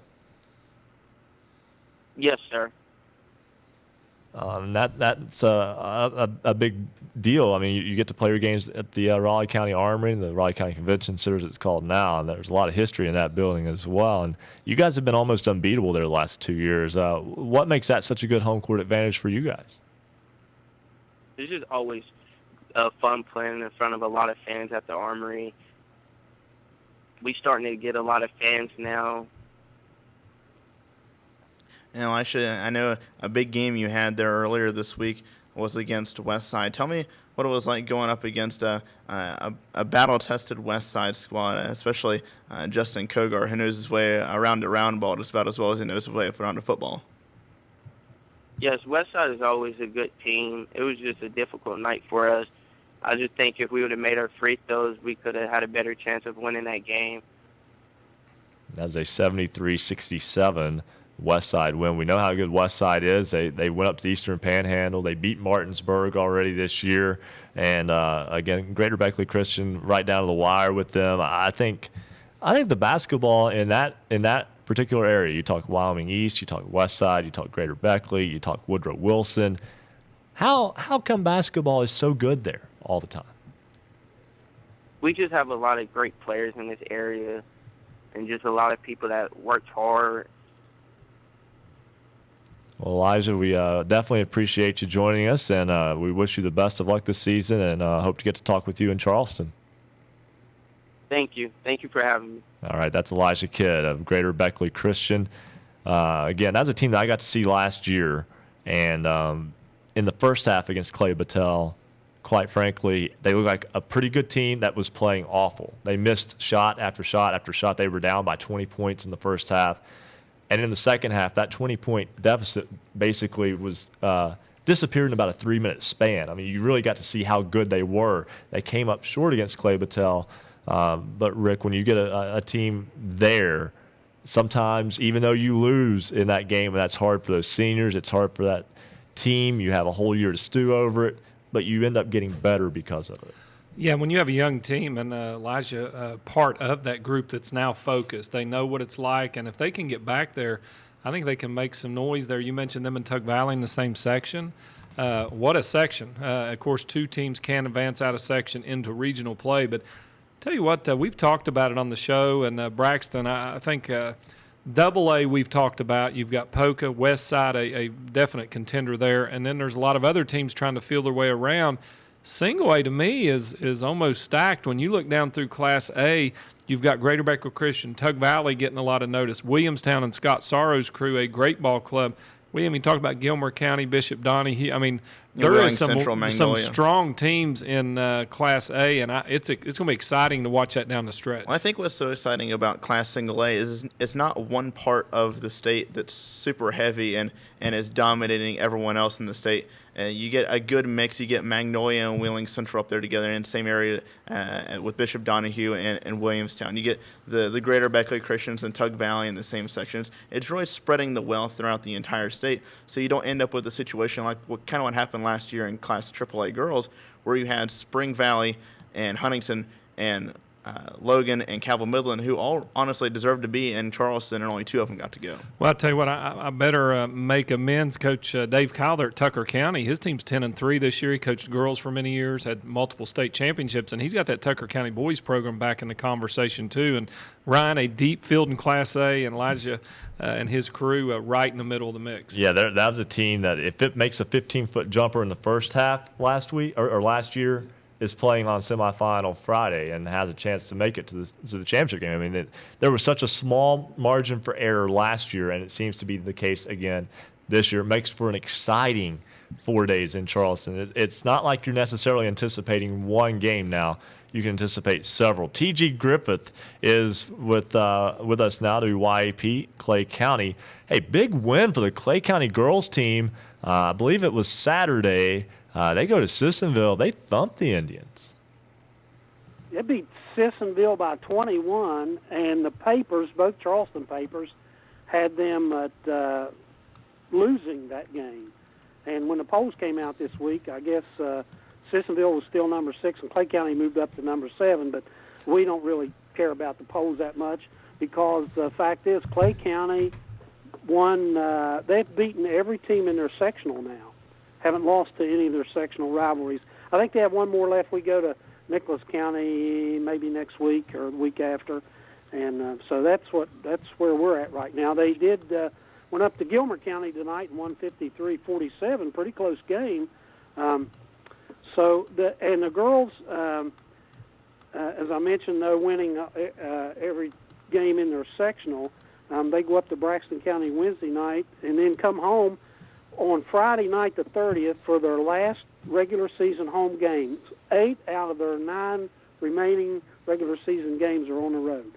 We're 13-2 right now, and boy, again, rankings, they don't mean anything, but some sectional seed based on the coaches' rankings, and sometimes the coaches get bad information. That's what we're trying to fix with basketballnight.com, but man, I mean, a 21-point win over Sissonville, and then you're right behind them in the next poll. It just makes no sense to me. Well, I think that had a lot to do with they just had the score wrong in the both papers in the Valley there. Yeah, Clay County won that game 52-31. Yeah. So that's we're looking pretty good right now as far as sectionals go, and keep momentum going. Like I said, 8 of their last 9 games are out on the road. But, hey, that's what you got to do to get ready for tournament time.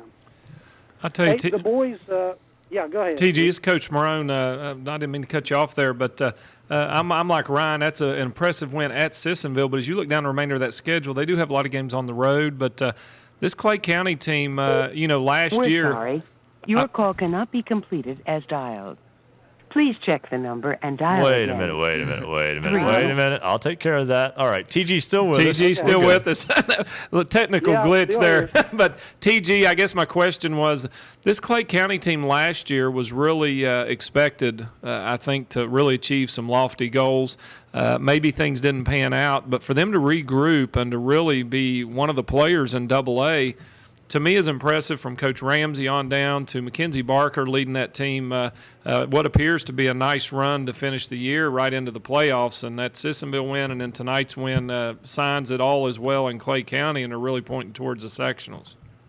Yeah, well, you're right, Coach. I think that loss in the opening round last year, that's been in the back of their minds, and they're not going to let that happen this year. That's been a big motivational factor for the girls this year. I think we only lost one senior off last year's club, and so we're all these girls. This is their chance now to make some noise, and I think that's motivated them a lot. I think we have you guys at St. Albans later on in this season. Well, I'm hoping they'll cool off by then. Is what my hope is. No. We love playing them. It's a great game. No, we always may meet in the regionals down the road. That would be a blessing for us. I just want to say real quick here, the boys, they lost 2 this week. They lost to number 4. You were talking about Gilmer County a while ago. Very good ball club. They beat us by 3 points the other night, when we had some chances to win that game too. Then we lost to Roane County last night. We beat Herbert Hoover early in January to even our record at 4-4, and since then they've lost 5 straight. So they're 4-9 now. They got Fayetteville Tuesday night, and then Thursday night they host Calhoun County. And we talked about this last year. It's Clay County's basketball homecoming, and I think it used to be a fairly common event a few years ago, but I don't know if anybody still does that or not. Clay County's still holding on to that basketball homecoming tradition. Hey, TG, quick question from Coach Marone. Do they still, at home games at Clay County, do students still get in free? Yeah. Okay.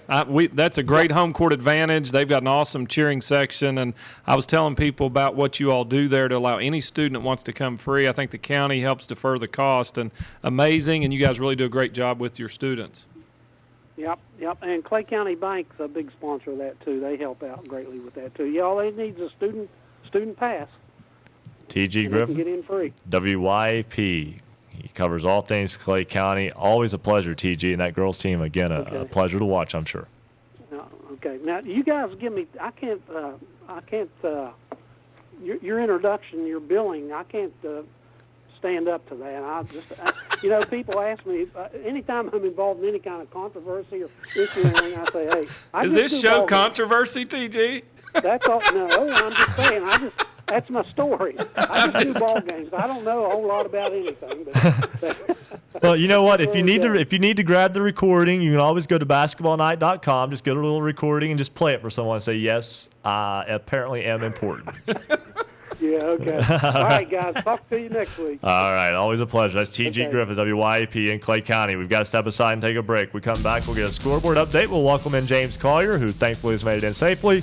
And we'll hear from our resident referee, Bo Anderson. He's got questions for Bo. We got some questions for Bo tonight, as this is Basketball Friday Night in West Virginia on the Fast Break Sports Network.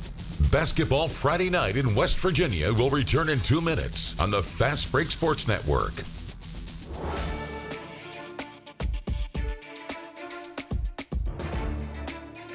If you love basketball, then there's only one place to be. It's Basketball Friday Night in West Virginia. It's the Daily Hoops Roundup, part of BasketballFridayNight.com. Every day, we recap the day's scores on all teams in West Virginia. We'd like for you to become part of the score reporting crew. You can follow us on Twitter at @Hoops_Roundup, @Hoops_Roundup. Get your scores anytime by visiting basketballnight.com/scoreboard, or just go to our landing page and select Scoreboard. Become part of our score reporting team. Lots of ways you can connect with us. Call us toll-free, 1-855-345-4709, 855-345-4709. Tweet us @Hoops_Roundup, @Hoops_Roundup. You can also send us a text at 304-249-4924, 304-249-4924. Email scores@basketballnight.com, scores@basketballnight.com. Go to basketballnight.com. You can check it out on the right-hand side. It shows you all the ways you can interact with us. And we want to hear from you. And we want to hear from you tonight.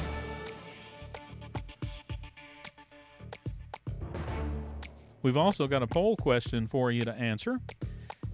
This week's question: Ohio allows games to be played on Sundays. Should the WVSSAC allow makeup games to be played on Sunday afternoons? Well, 54% of you agreed on that, as last week's question, that they should. Check out this week's question, basketballfridaynight.com.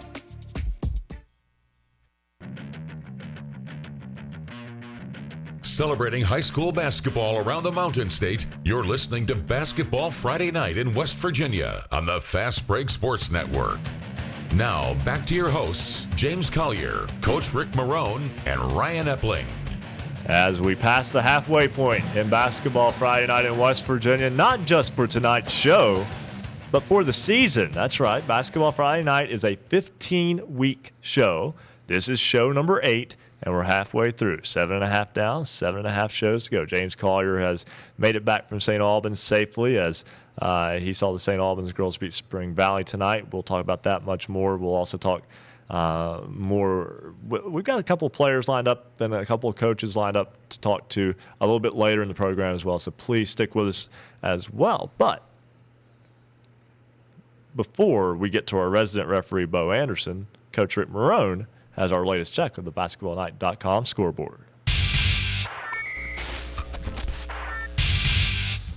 Are you looking for scores? Look no more. One-stop shopping at basketballnight.com scoreboard. Let's look at Class AAA boys. Parkersburg Woodrow Wilson postponed tonight due to weather, but Parkersburg South gets a 90-76 win over University. Mount View and Greenbrier East postponed till January 27th. Logan gets a big win over Wyoming East, 73-64. The number 10 ranked Wildcats. A very productive week for them this week. A couple of big wins. Weir falls to Brooks, 71-53.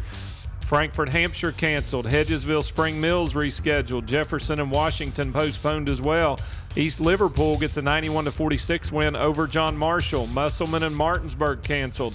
Oak Hill and Bluefield were postponed, as were Summers County and Shady Springs. Class AA, number 1 Polka was in action tonight. A big win over number 10 Sissonville, 65-55 in that one. West Side is postponed against Independence.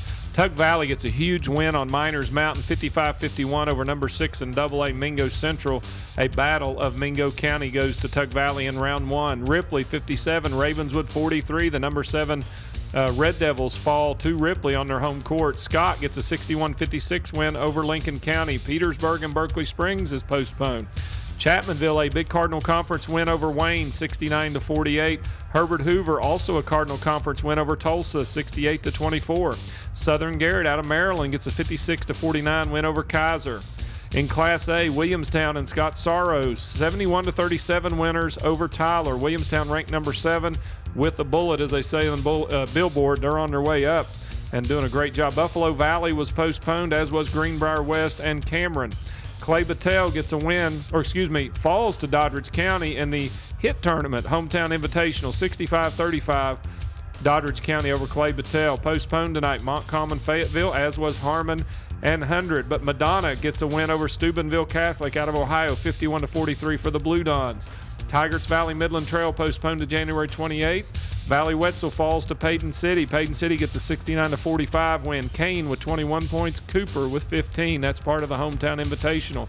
Union and Paw Paw not able to get it in tonight. Postponed due to weather. St. Mary's, part of that HIT tournament, gets a 53-43 win over South Harrison. Taze Valley and Wahama were postponed. Let's turn over to the girls' slate tonight in AAA. Number 1 Morgantown rolls over University.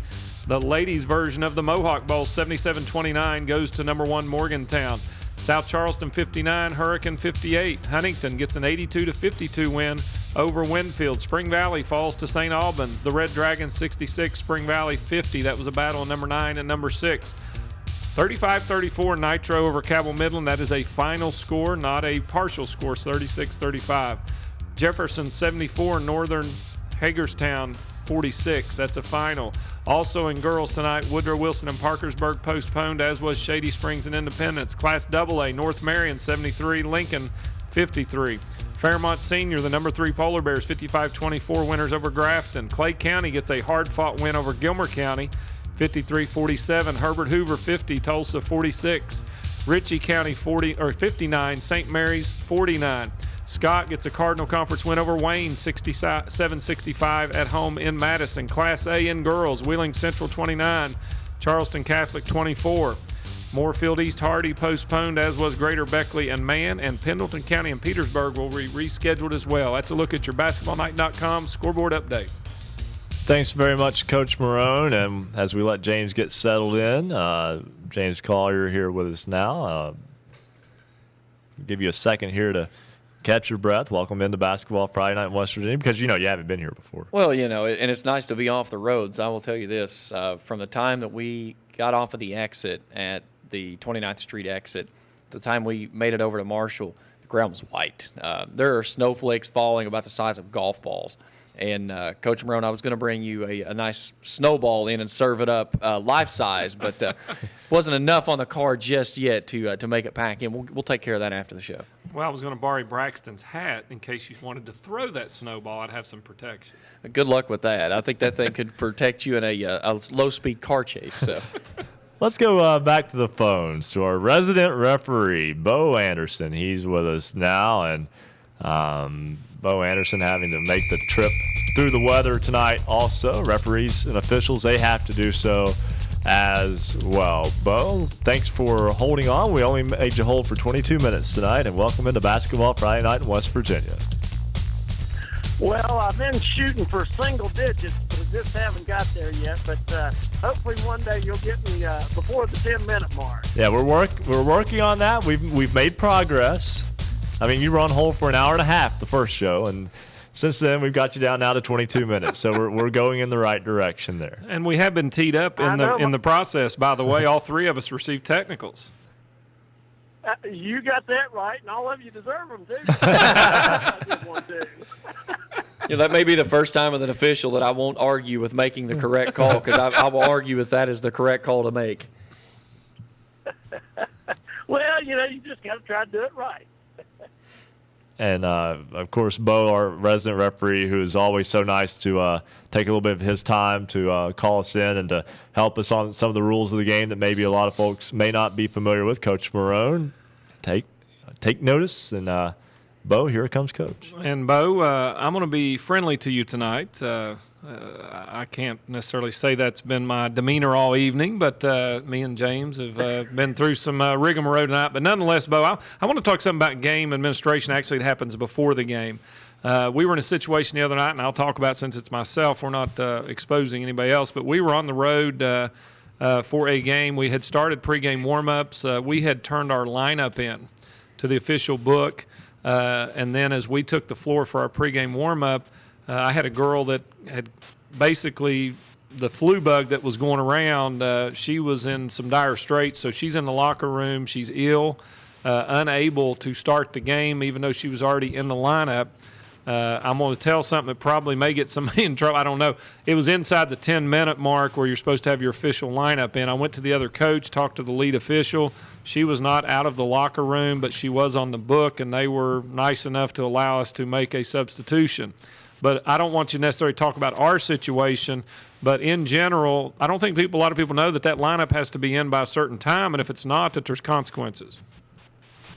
Well, yeah, you have to have your starting lineup, your designated starters, and your book ready prior to the 10-minute mark.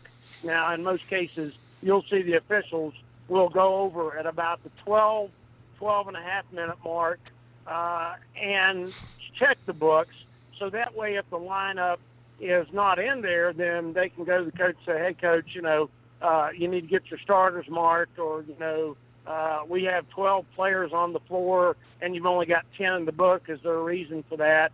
There's a couple instances where you can have, like, your player being sick.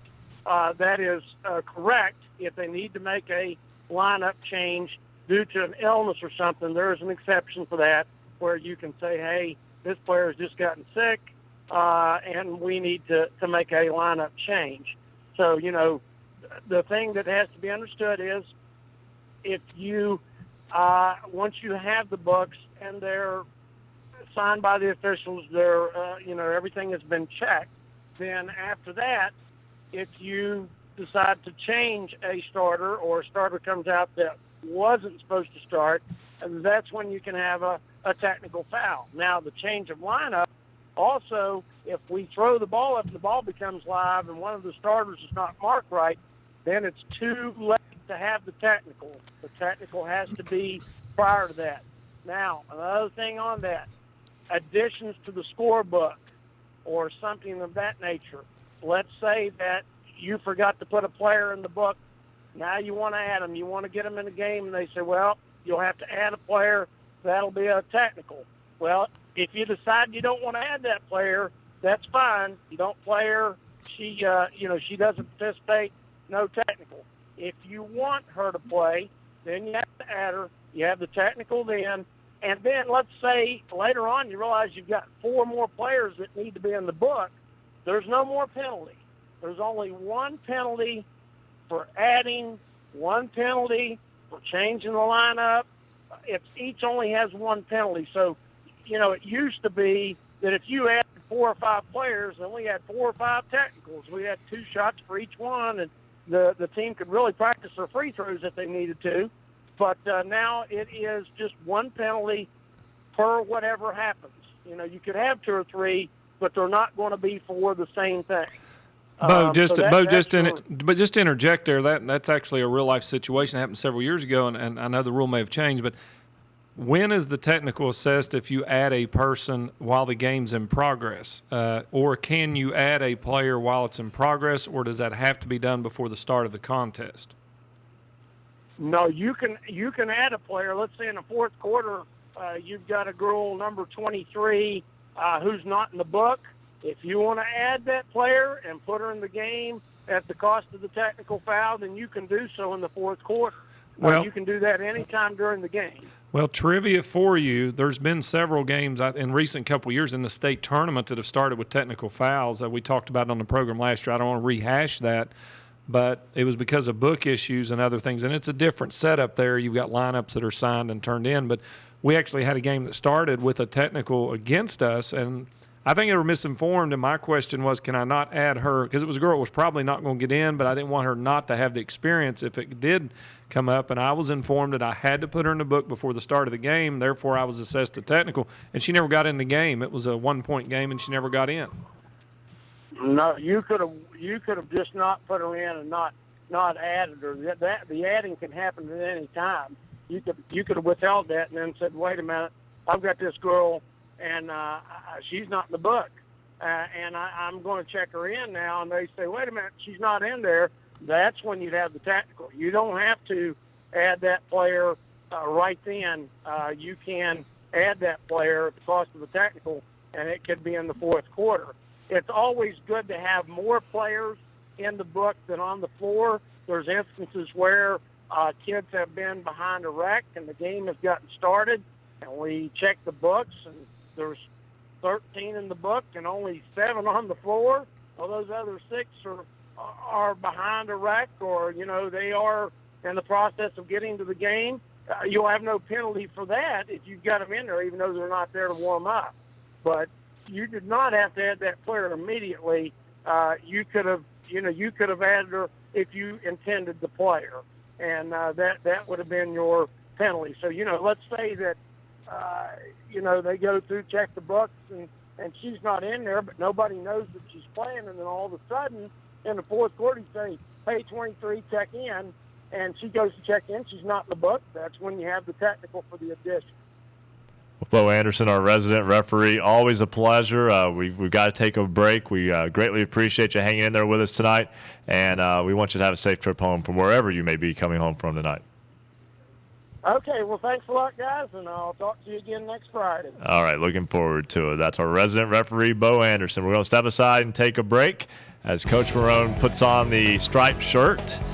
That alone might get him assessed a technical. It doesn't make him look any better. When we come back, he's already bragged about his looks once. That's 2 references to Marone. Here we go. When we come back from break, Joe Kinzer was at the Battle for Mingo County. We'll talk with him.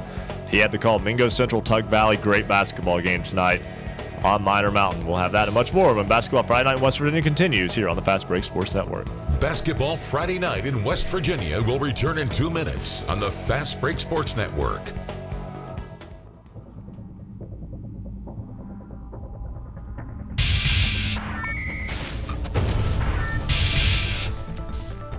Congratulations to Gage Wicks, Williamstown Yellow Jackets. Gage was selected as the Basketball Friday Night Athlete of the Week last week. You got somebody remarkable on your team or an athlete that made an outstanding play, nominate them for Basketball Friday Night Standout Athlete of the Week. Each week, we consider nominees based on leadership, performance on the court, academic performance, involvement in the community, and volunteer work. Every Friday night, we select a Standout Athlete of the Week, and we'll do it again tonight. Go to basketballnight.com/standout athlete. Fill out the online form with your nomination. You can find it all at basketballnight.com. From Basketball Friday Night in West Virginia. If you love basketball, then there's only one place to be. It's Basketball Friday Night in West Virginia. A shout out to all the folks sending us scores tonight. Tim Carrico, Kyle Gibson, Jacob Kilgore, Shania, Grader Beckley, Eddie Morris, a new follower tonight. Hello, Eddie. John Sissy Baker, Shep, Andrew Harrison, a new follower also tonight at Scores, Hoops_Roundup. You can follow us on Twitter at Hoops_Roundup, and we'll mention you on the air. Also, Will Samuel tonight, Mel Stevens, and Key Player Nation. Streaming video live from the studios at Marshall University. Visit basketballnight.com for video, audio, and the scoreboard. Updated as soon as we receive information from games playing tonight. Become part of the Basketball Friday Night in West Virginia crew. Join us on Twitter at Hoops_Roundup. Stay up to date on your favorite teams. Check out basketballnight.com. Now, back to Basketball Friday Night in West Virginia with Coach Rick Marone, James Collier, and Ryan Epling. 10:51 on this Basketball Friday Night in West Virginia, a night that saw many games get postponed in around the edges of West Virginia, Eastern Panhandle, the Northern Panhandle. We were able to get some games in, but Southern West Virginia, Beckley, South, basically everything did not get played. But what did get played was the battle for Mingo County up on Minor Mountain tonight, and Tug Valley goes into Mingo Central, beats the Miners 55-51. The final score there tonight. Joe Kinzer had the call of that one. He joins us now. And Joe, I've got to ask first off, is this becoming a basketball rivalry? Well, earlier in the week when I was in Mingo County traveling and working and stuff, some fans said, well, because both teams are in different classifications, it's not a rivalry. Some fans were saying it's a rivalry. Some people said, well, since one team's won all 7 games prior to this one, it's not a rivalry. So I went to Facebook, okay, and I asked simply, I said, does Tug Valley and Mingo Central fans think it's a rivalry? Let me just tell you something. My friends' request on Facebook increased 45%. My comment, my status comment went viral. Is it a rivalry? Yes. Has it lost its steam since Tug Valley's dropped a single A? Yes, it has. You know, you talk about rivalries, Tug Valley, I think Greater Beckley Christian and Tug Valley, since they're in the same sectional, that's becoming a rivalry. Of course, when you throw Belfry on the Kentucky side close by, I think that's a rivalry with Tug Valley and Mingo Central. Of course, Mingo Central has a rivalry with Scott and Chattanville County rivalry. Yes, there's still a lot of interest in Mingo Central, Tug Valley. It was standing room only in Newtown. So on a personal level, my opinion, yes, it is a rivalry despite Tug Valley only an 8-0 lead. But it's a good county rivalry. But both teams still, at the end of the day, they play in their own different classifications and have a chance to go to Charleston. I think that's a great budding of a rivalry. And again, I know sometimes people say both teams have to win, but no, when you get standing room only and you get tight ball games, that's what it's all about. Yeah, I mean, exactly. I mean, I go to some arenas, and I cover high school basketball in two states, Kentucky and West Virginia, for multiple stations within our company. Go to some games, there's 150, 200 people out. You go to some games in Mingo County, there's 2,500 to 3,000 out. It was a tournament-like atmosphere at Mingo Central. And what I liked about tonight's ball game, guys, the referees realized it was standing room only, and they let all 10 players on the floor play physical. I think it was Kentucky Valley's advantage. Kentucky Valley, they weren't scared of the Dix Cousins tonight. When you have a 6'6" Montreal Dix and get ready to go up for a dunk, and you have a 5'10" guard in Calvin Blankenship or Jonathan Blankenship coming off the bench for Tug, swatting him in, blocking the shot to the stands. Tug Valley was unfazed tonight, but I think the officials did an excellent job of letting both these teams settle this ball game tonight. And how about Tyler May? He led Tug Valley with 30 points tonight. This kid, I tell you, he's mainly a set three-point shooter. But guess what? He made some shots tonight, contested, and also he took it for the rack for the first time. And Tug Valley, second time I've seen him play since December 29th, and it's a 720-degree turnaround because against Belfry, they allowed 10 threes. They turned the ball over 28 times. They lost by 17. They had 10 days off, and it was boot camp, Rabbit Thompson style. And Tug Valley's won 5 in a row. And very patient offense tonight. And to be honest with you, the basketball team that played the smarter basketball, had the higher basketball IQ tonight, won the basketball game because Mingo Central, there's two things that really Mingo Central has to improve on if they're going to get outside this sectional. One, they must improve on their half-court defensive game because if an opponent stays in their half-court step long enough, patient enough, Mingo Central is going to gamble, break down, and they're going to give up the shot. Two, Mingo Central has to play smarter basketball. Several times tonight, Mingo Central tried to go 1-on-4, 2-on-4, 2-on-5 fast break, resulted in a wasted trip down the floor for the most part. But what a basketball game at Mingo Central tonight between both these teams. Well, Joe Kinzer, you had the call there, that Mingo Central game. And again, Tug Valley getting the win, 55-51 at Mingo Central tonight.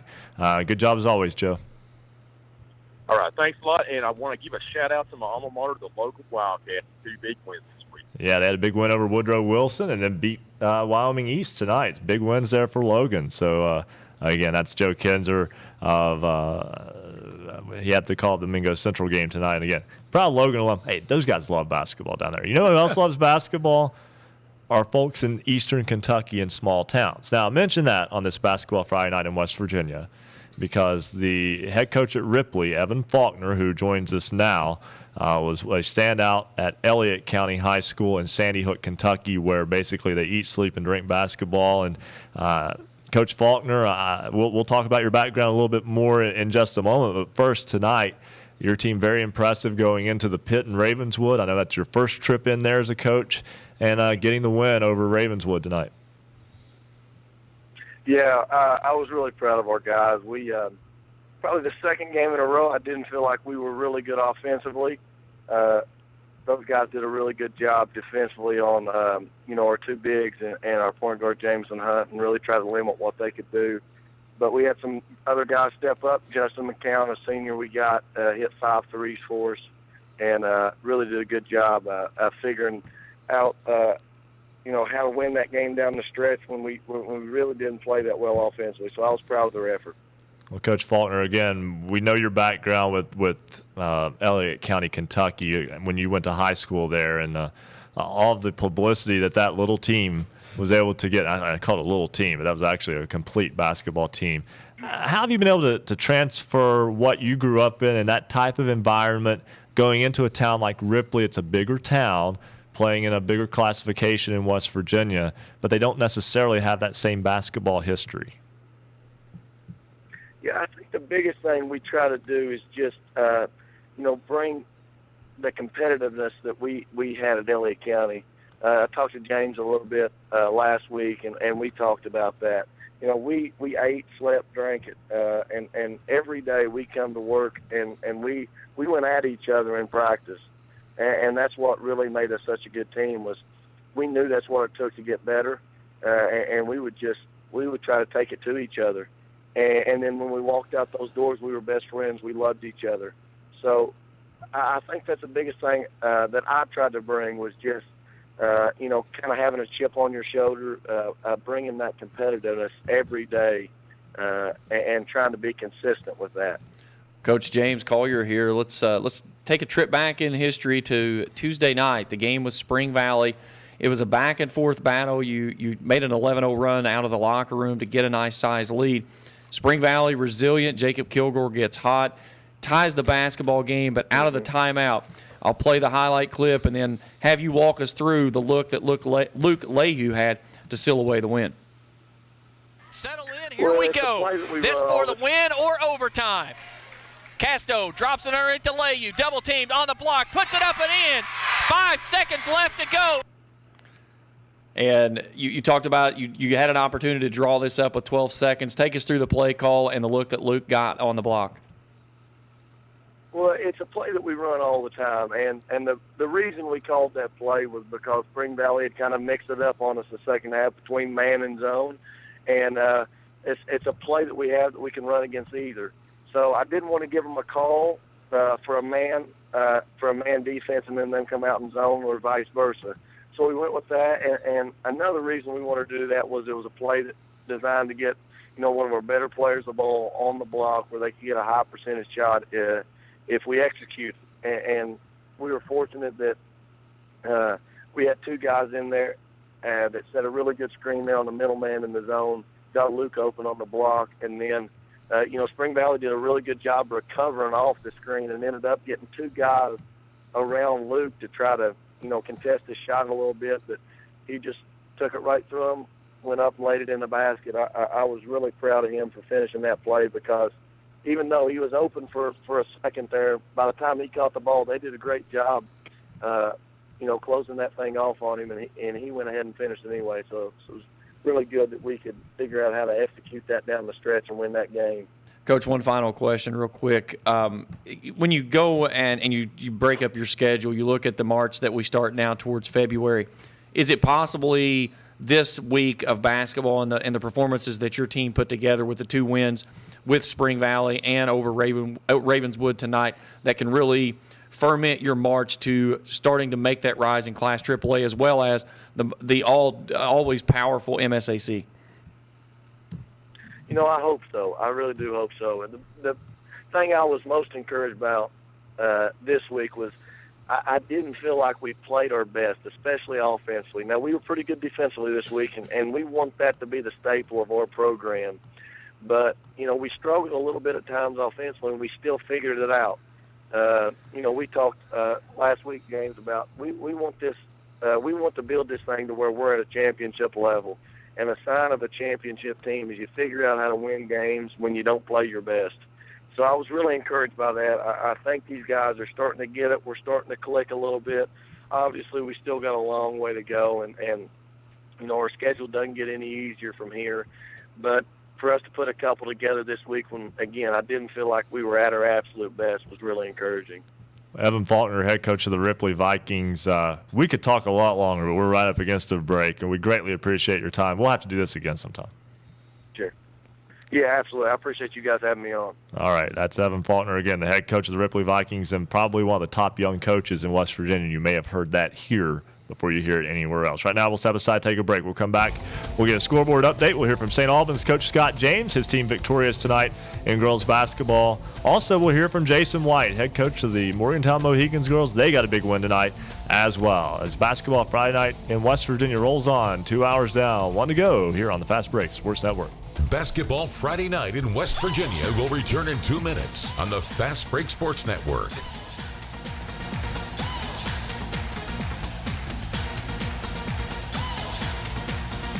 If you love basketball, then there's only one place to be. It's Basketball Friday night in West Virginia.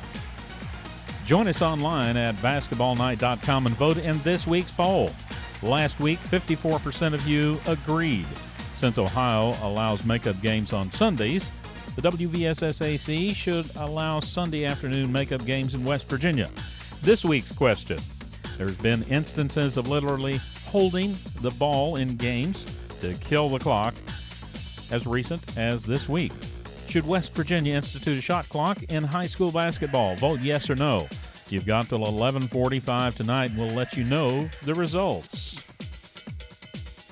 Thanks to all of our affiliates, many places you can listen to Basketball Friday Night in West Virginia. 106.7 FM, WHFI Linside. 101.9 FM, 1290 AM, WVOW Logan. 90.7 FM, WFGH Fort Gay. 98.5 FM and 101.5 FM, WQAZLP Edmond Beckley. 101.7 FM, WYAPLP Clay. 88.1 FM, WMUL Huntington. Power 92 Radio, 92.3 FM, WYRCLP in Spencer. 97.9 FM, WSPWLP in Parkersburg. You can also listen online. Go to basketballnight.com, click Listen Live, or you can view our high-definition video stream at basketballnight.com or rsnsports.com. If you got Comcast, we're on Channel 25. Armstrong Cable, Digital Channel 204. Basketball Friday Night in West Virginia. It's everywhere.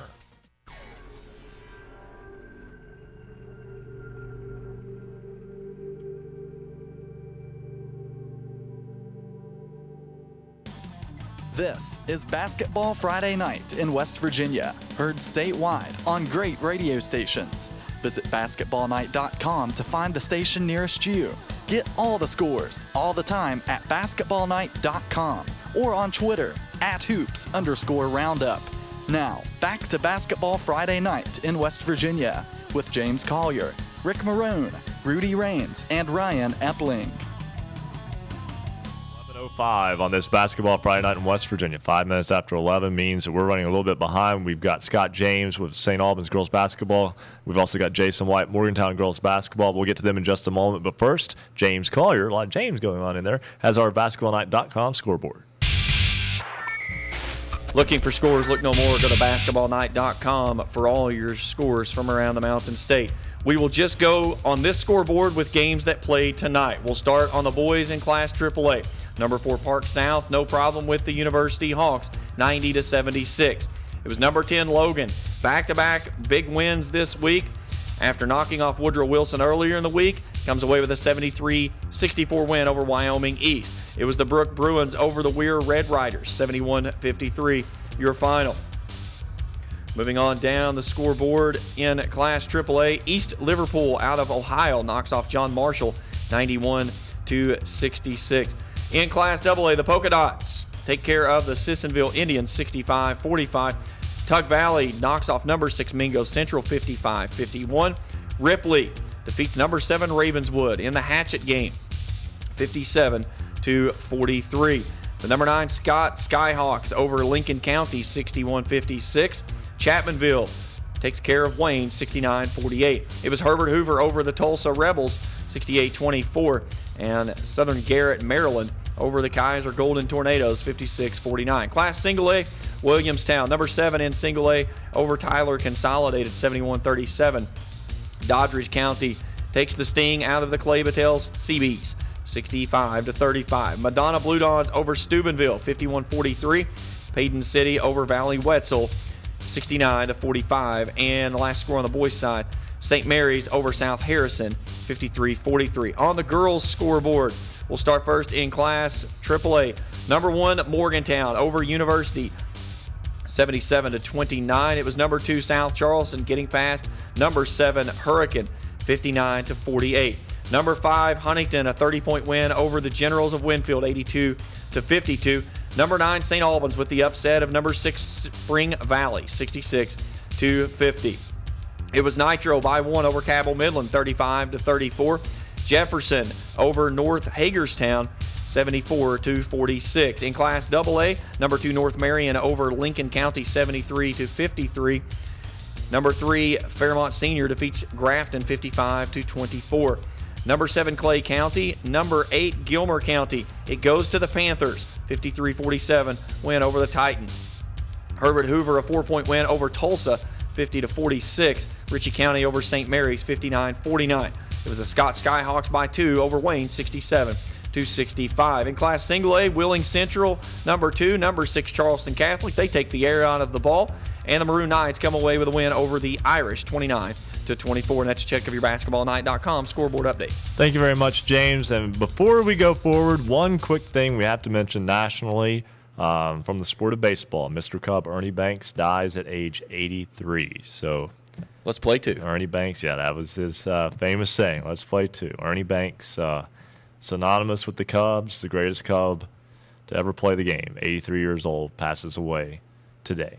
So, sorry to bring in Coach Scott James on such a bad note there, but a good note for his ball club. They got a win tonight over Spring Valley, 66-50. He joins us now. And, Coach, nice win tonight in the MSAC. Well, thank you very much. It was a very big win for our program and hard-fought win, but, our girls at home tonight and, just was gritty. I mean, they fought the whole way and pulled out a 16-point win. Coach James Collier, I was on the call for the game tonight. One of the things I was really impressed defensively that you were able to do, zoning up the perimeter line, not allowing those three-point shooters for Spring Valley to get those free looks that allows them to step in the shot. And the long skip passes, several of those getting picked off and headed the other way for opportunity of points. 22 turnovers for the Timberwolves tonight, a team that's averaging only 14 a game. What was it defensively that you saw coming into this game and how well you executed it, as that really was the changing factor in the second half? Well, we knew coming in that they were going to have to beat us with the three-point shot. So, we beat up with the 3-2 defense, and we told our guards we're not going to collapse. We're going to let our post players play one-on-one if they get the ball down in there. And that way, we were trying to either rush or make them shoot off the dribble from the perimeter. They were 6 for 36 or 38, I think, from the three-point line. And our girls did a good job of listening and carrying out the game plan on the defensive end. Coach, your team now with 4 consecutive wins, and you've had a very tough schedule to this point. Result-wise, been a little bit up and down, but now playing some really good basketball. Yeah, they really and truthfully are. And even with tonight, first off, I want to say, Bo Miller and Spring Valley, what a great program they have. They got a great team. They had a couple starters not there tonight. Even with that, they're still a top 10 team. And it was a great win for our program. But, we're 10-4.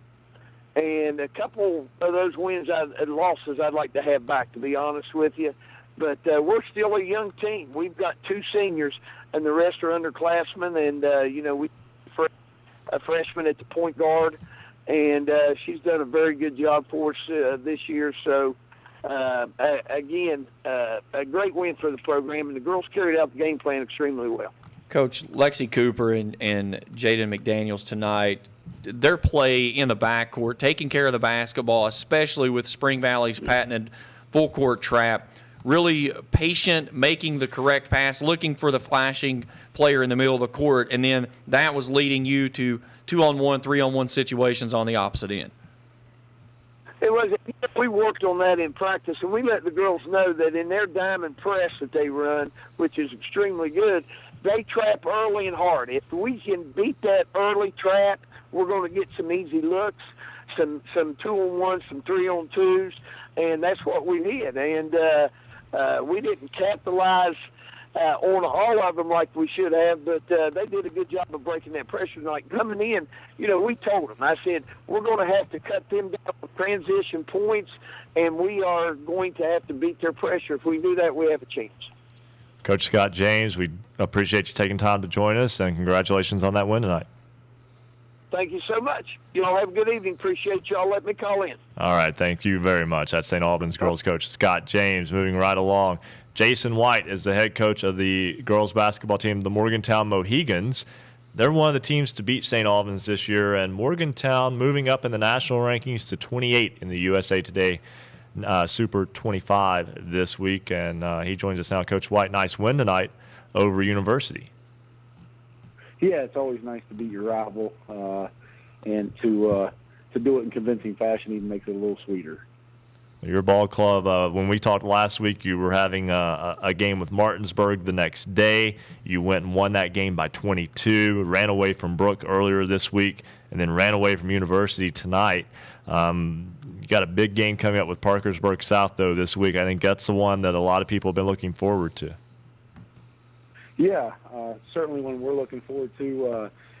Actually, we're going to play a makeup game in the morning against a very good Logan team here in Morgantown. So we get to enjoy this win for a few minutes. But at noon tomorrow we're going to tip off against number 5 Logan here at our place. So it's definitely a game we're looking forward to at Park South, but not before we battle the Wildcats in the morning. Well, hopefully that gets to take place, because we've got some snow issues in southern West Virginia as we speak. And I know Coach Gertz, if he can get them out of there, he'll get them up there. But that could be an issue. Well, Coach White, that was the thing. This game, I believe the first time it was scheduled to play, Logan had several players out with a flu. Now Mother Nature trying to frown on it. Is it maybe a sign from the basketball gods that something else needs to happen?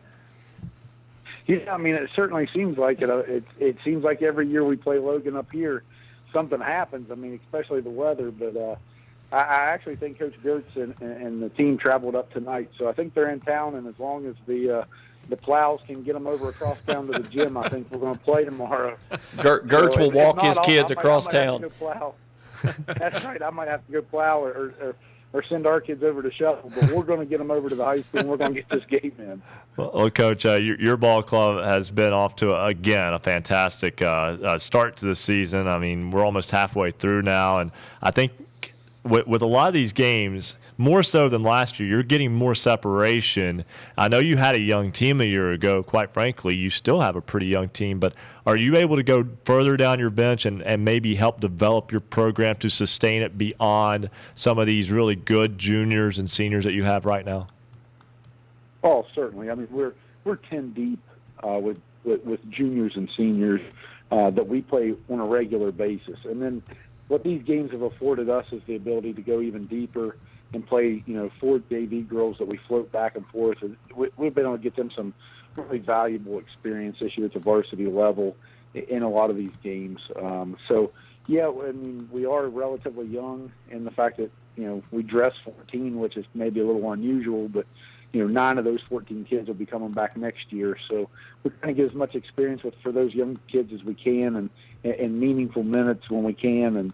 And certainly not, always what you want to do is to go out and win a bunch of games and not be tested really, in stretches in your schedule. But it does afford you the ability to get some kids some really good experience. So Morgantown playing host to Logan tomorrow, and then a trip to Parkersburg South on Tuesday. Coach Jason White of the Morgantown Mohegans, big week coming up. We thank you for taking time out to join us. Hey, thanks for having me, guys. All right, that's, again, Coach Jason White of the reigning state champion Mohegans, who are, again, ranked number 28 nationally by USA Today. Right now, we're going to step aside and take a break. When we come back, we'll have more on this Basketball Friday Night in West Virginia on the Fast Break Sports Network. Basketball Friday Night in West Virginia will return in 2 minutes on the Fast Break Sports Network.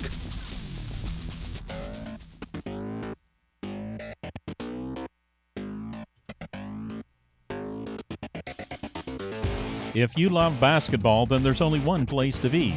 It's Basketball Friday Night. In West Virginia, high school basketball action in West Virginia is heating up as teams focus on a trip to the state championship in Charleston. Stay up to date with your local team and its progress all season long with Basketball Friday Night in West Virginia. 3 hours every Friday night from 9 to midnight. Listen online or on great radio stations throughout the Mountain State.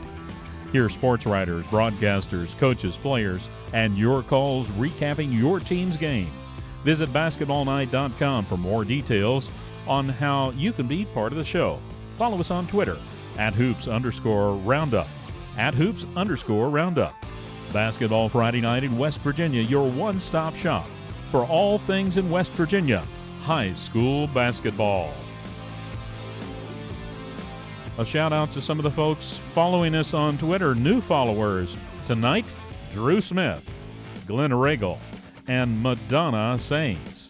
Also a shout out to folks sending the scores and interacting with us on Twitter: Billy Bo Baggins, Greater Beckley Christian, Marty Full Throttle, Coach Tim, Amanda Grimes, Tina Owens, Tribe Hoops, Gene Wiles, Darius Dillard, Axe, Haley Butcher, Kenzie Powers, Peyton Michaels, Tom Hart, Sean, Jamison Hunt, and Timmy Justice. Follow us on Twitter @hoops_roundup, @hoops_roundup. We've got 1,245 followers so far, and our new goal is 1,300. Call us tonight toll free, 855-345-4709. Basketball Friday night in West Virginia.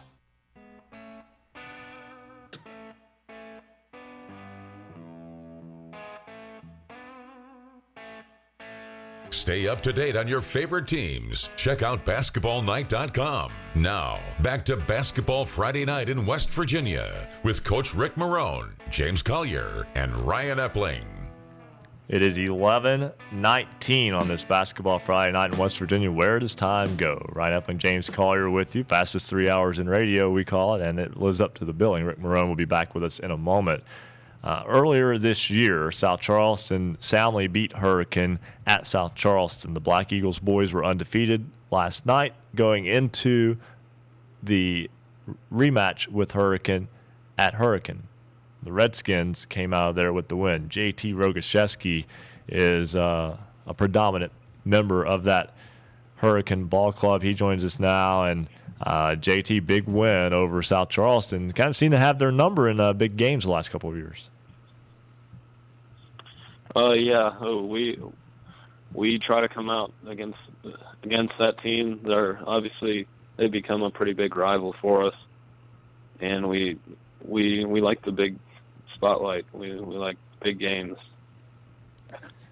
How much is your success, and again, for people who don't know, J.T. Rogoszewski, a baseball commit to the University of North Carolina, one of the top programs in the country. How much does the success on the baseball field that this program has had, did that carry over into basketball? I know especially last year, you make it to the state championship game in basketball, you win the state baseball title, and a lot of you guys do play both sports.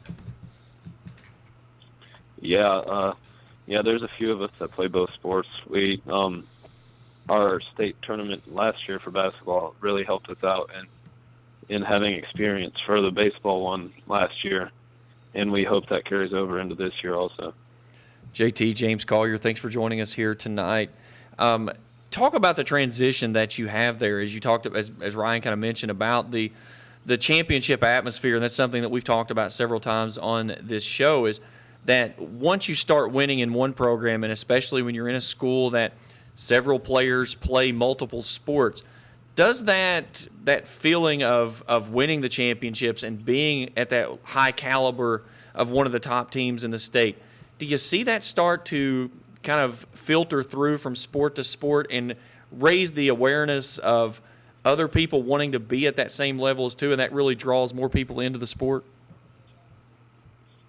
Yeah, we've seen a lot more players come out and want to be a part of our programs that have been successful in the last few years, and it really shows that we've been making progress in both programs.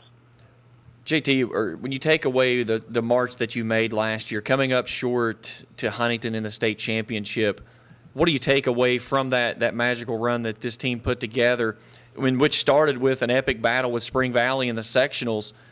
What do you take out of that run to put back together as you start to it appears this Hurricane team starting to figure things out and trying to make another run towards February? Last year we played everyone close. We kept winning the close games, which are really important to win.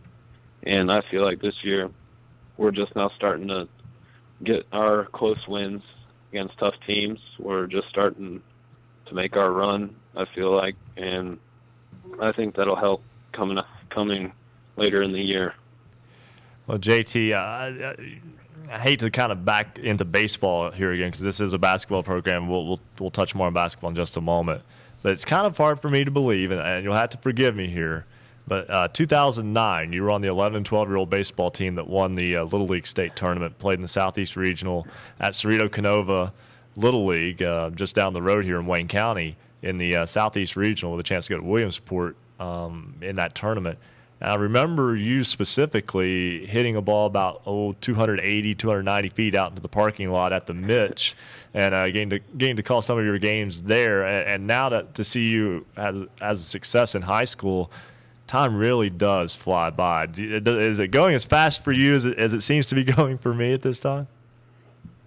Yeah, that 12-year-old regionals, it feels like it was yesterday. It was one of my favorite baseball experiences, and it was really a cool thing.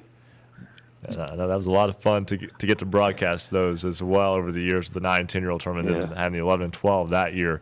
So back to basketball, as James was talking about there, how are you guys able to so often come through in the clutch? I mean, usually when it's a close game, you guys are the ones who make the play at the end to win. Yeah, it has a lot to do with heart, and we trust each other a lot. We'll let we trust anyone to take the last shot and make the last move, and I feel like that's special. It really is, and it's also a good thing that you come from a good community too, a good sports community there at Hurricane.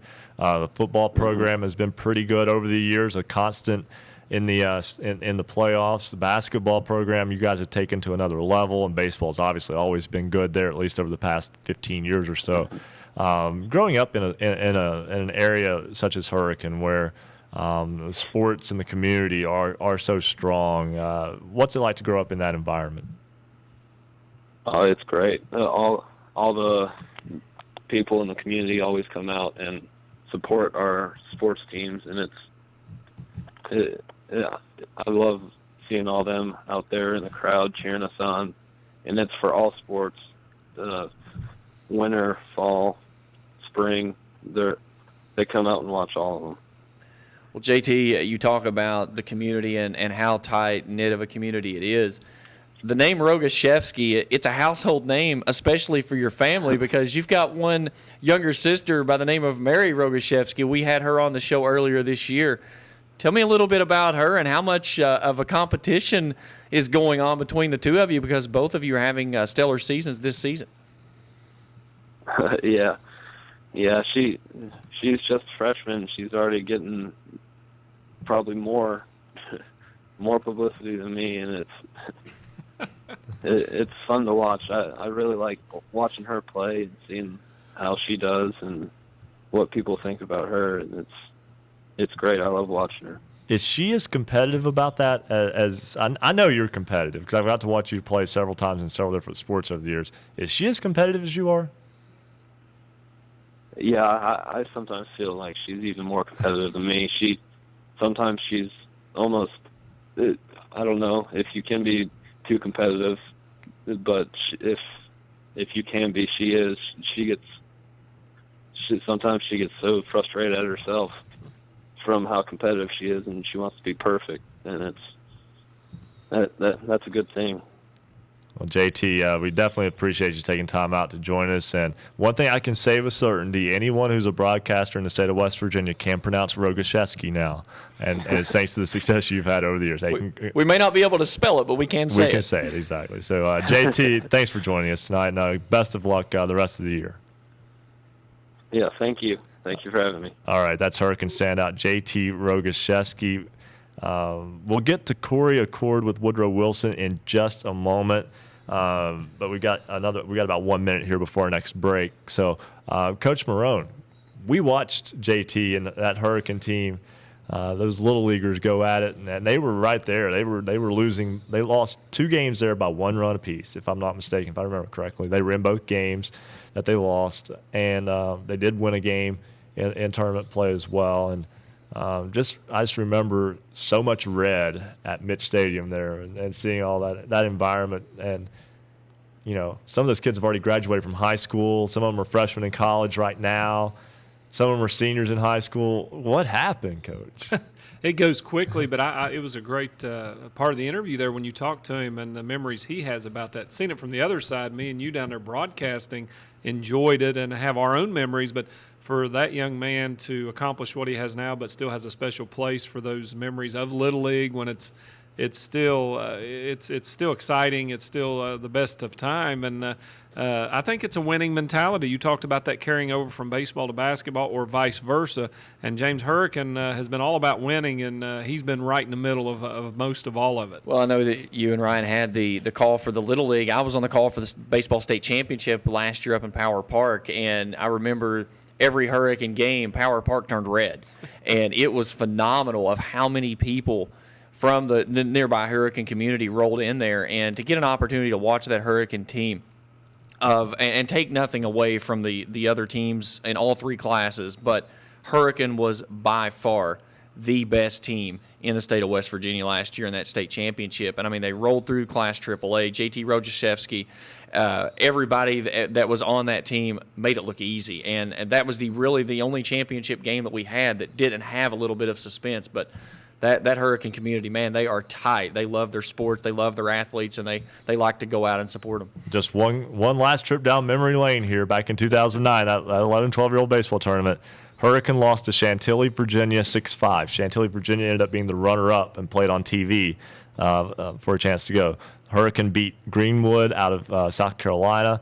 They lost to Tullahoma National, Tennessee, 5-4. Tullahoma, by the way, Justice Sheffield was a first-round draft pick in the Major League Baseball draft in just this past year. So, again, there were a lot of guys who had a little bit of talent who were playing in that tournament, and they were a lot of fun to watch. We're going to step aside and take a break. We'll get back to the round inflated ball here in just a minute. We'll talk with Corey Accord, Woodrow Wilson.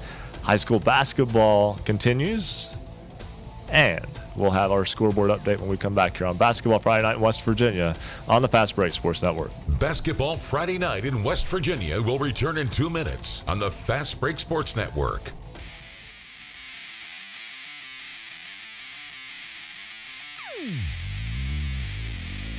Join us online at basketballnight.com and vote in this week's poll. Last week, 54% of you agreed that the WVSSAC should allow makeup games to be played on Sunday. This week's question, there's been many instances of literally holding the ball in games to kill the clock, as recent as this week. Should West Virginia institute a shot clock in high school basketball? You've got till 11:45 to vote yes or no. Go to basketballnight.com and vote in the poll. You'll see the poll on the right-hand side of the page. Once again, you got till 11:45 tonight to vote. We'll share the results at the end of the show. Basketball Friday Night in West Virginia. West Virginia High School Basketball Voice. Thanks for joining us. We appreciate everybody sending us tweets tonight, sending us scores, and giving us updates. Streaming video live from the studios at Marshall University. Visit basketballnight.com for video, audio, and the scoreboard, updated as soon as we receive information from games playing tonight. Become part of our Basketball Friday Night in West Virginia correspondent group. Join us on Twitter, @hoops_roundup, @hoops_roundup. If you love high school basketball, then there's only one place for you to be after the game, Basketball Friday Night in West Virginia on the Fast Break Sports Network.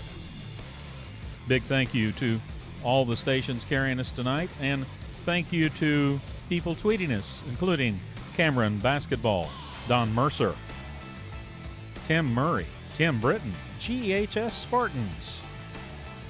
It's all here. BasketballFridayNight.com.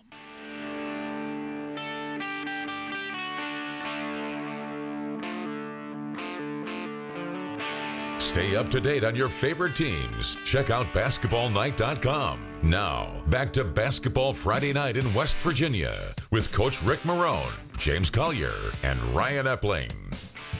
It is 11:32 on this Basketball Friday Night in West Virginia. Ryan Epling, Rick Marone, James Collier with you. A lot to get to still, as we've got 30 minutes to go in the program. We'll talk with Corey Accord of Woodrow Wilson in just a moment. But first, Coach Rick Marone has a check of the BasketballNight.com scoreboard. Looking for scores? Look no more. BasketballNight.com scoreboard update brings you all the update scores for tonight's games. We're going to start with the girls' side first. Number 1 Morgantown gets a 77-29 win over University. South Charleston, number 2 in AAA, 59-48 winners over Hurricane. Huntington 82, Winfield 52.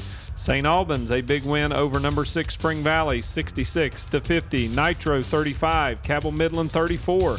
Jefferson 74-46 winners over North Hagerstown. In Class AA, North Marion gets a 73-53 winner over Lincoln County. Fairmont Senior 55, Grafton 24.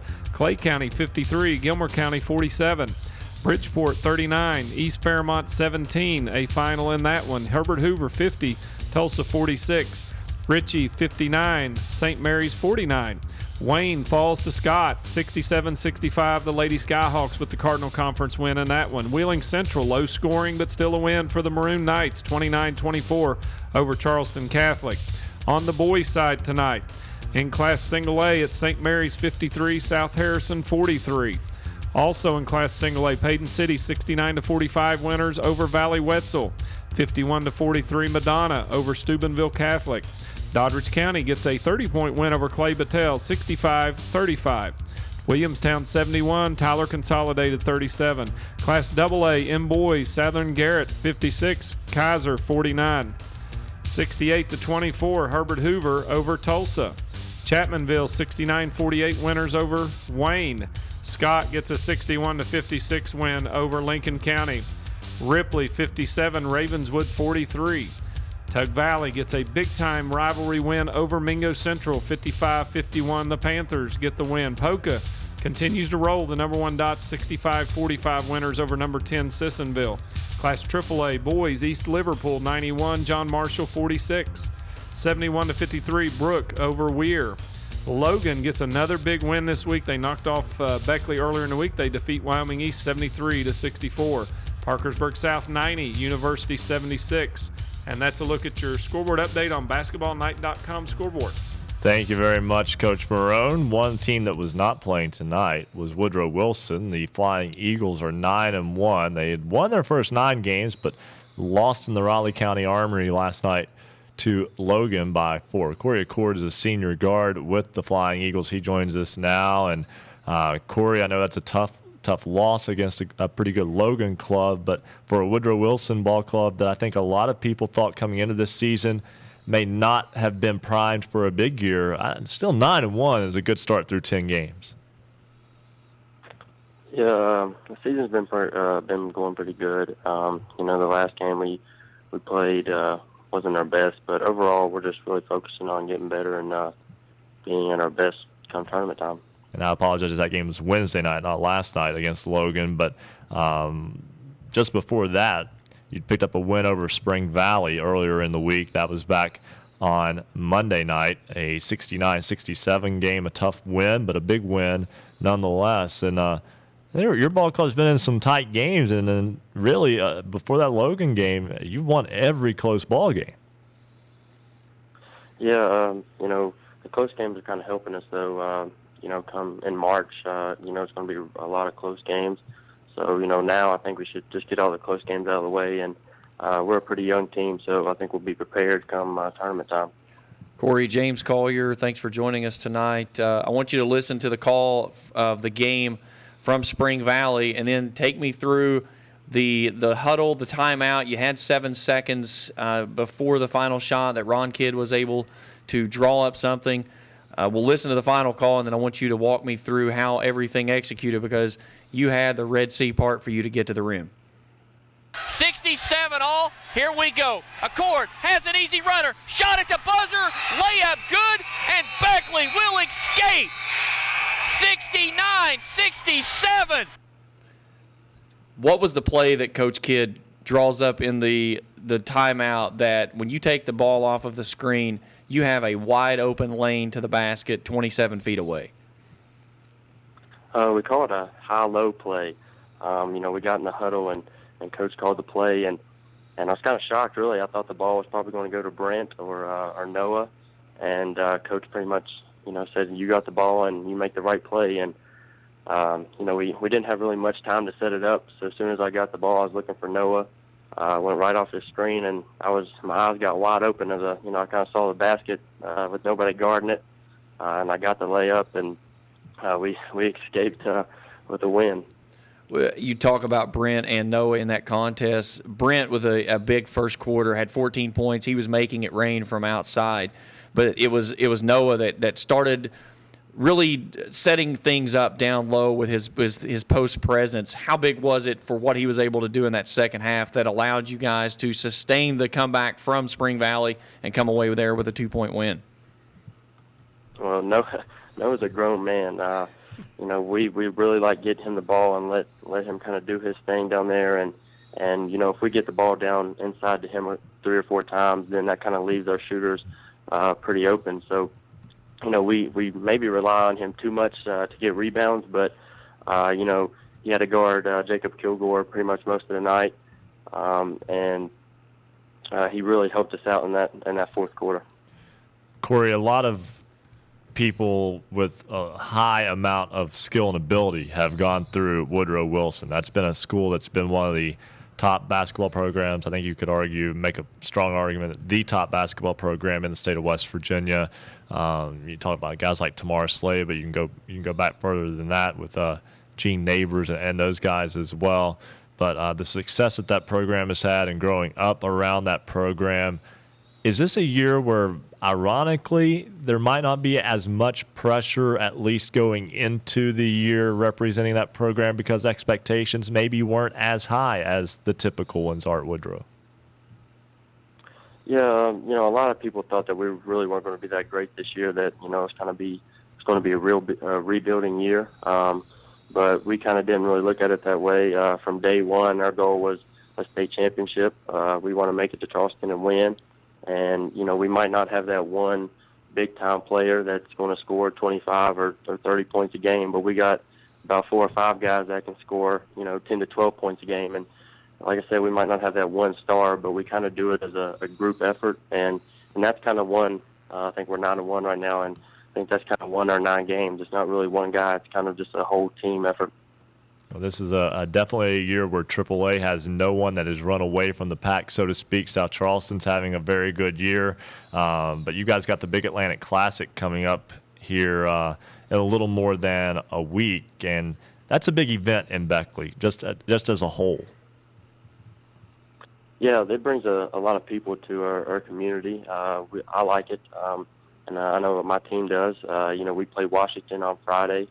And if we win that, I think we play the winner of Greenbrier East and Hampshire, I think. So it'll be good for us. We have a lot of teams from the Panhandle coming down to play too. I think Martinsburg and Parkersburg South's coming, and we really like it. Oak Hill Academy's coming too. So it's a good place to play. I think a lot of teams around the state like playing in the Armory.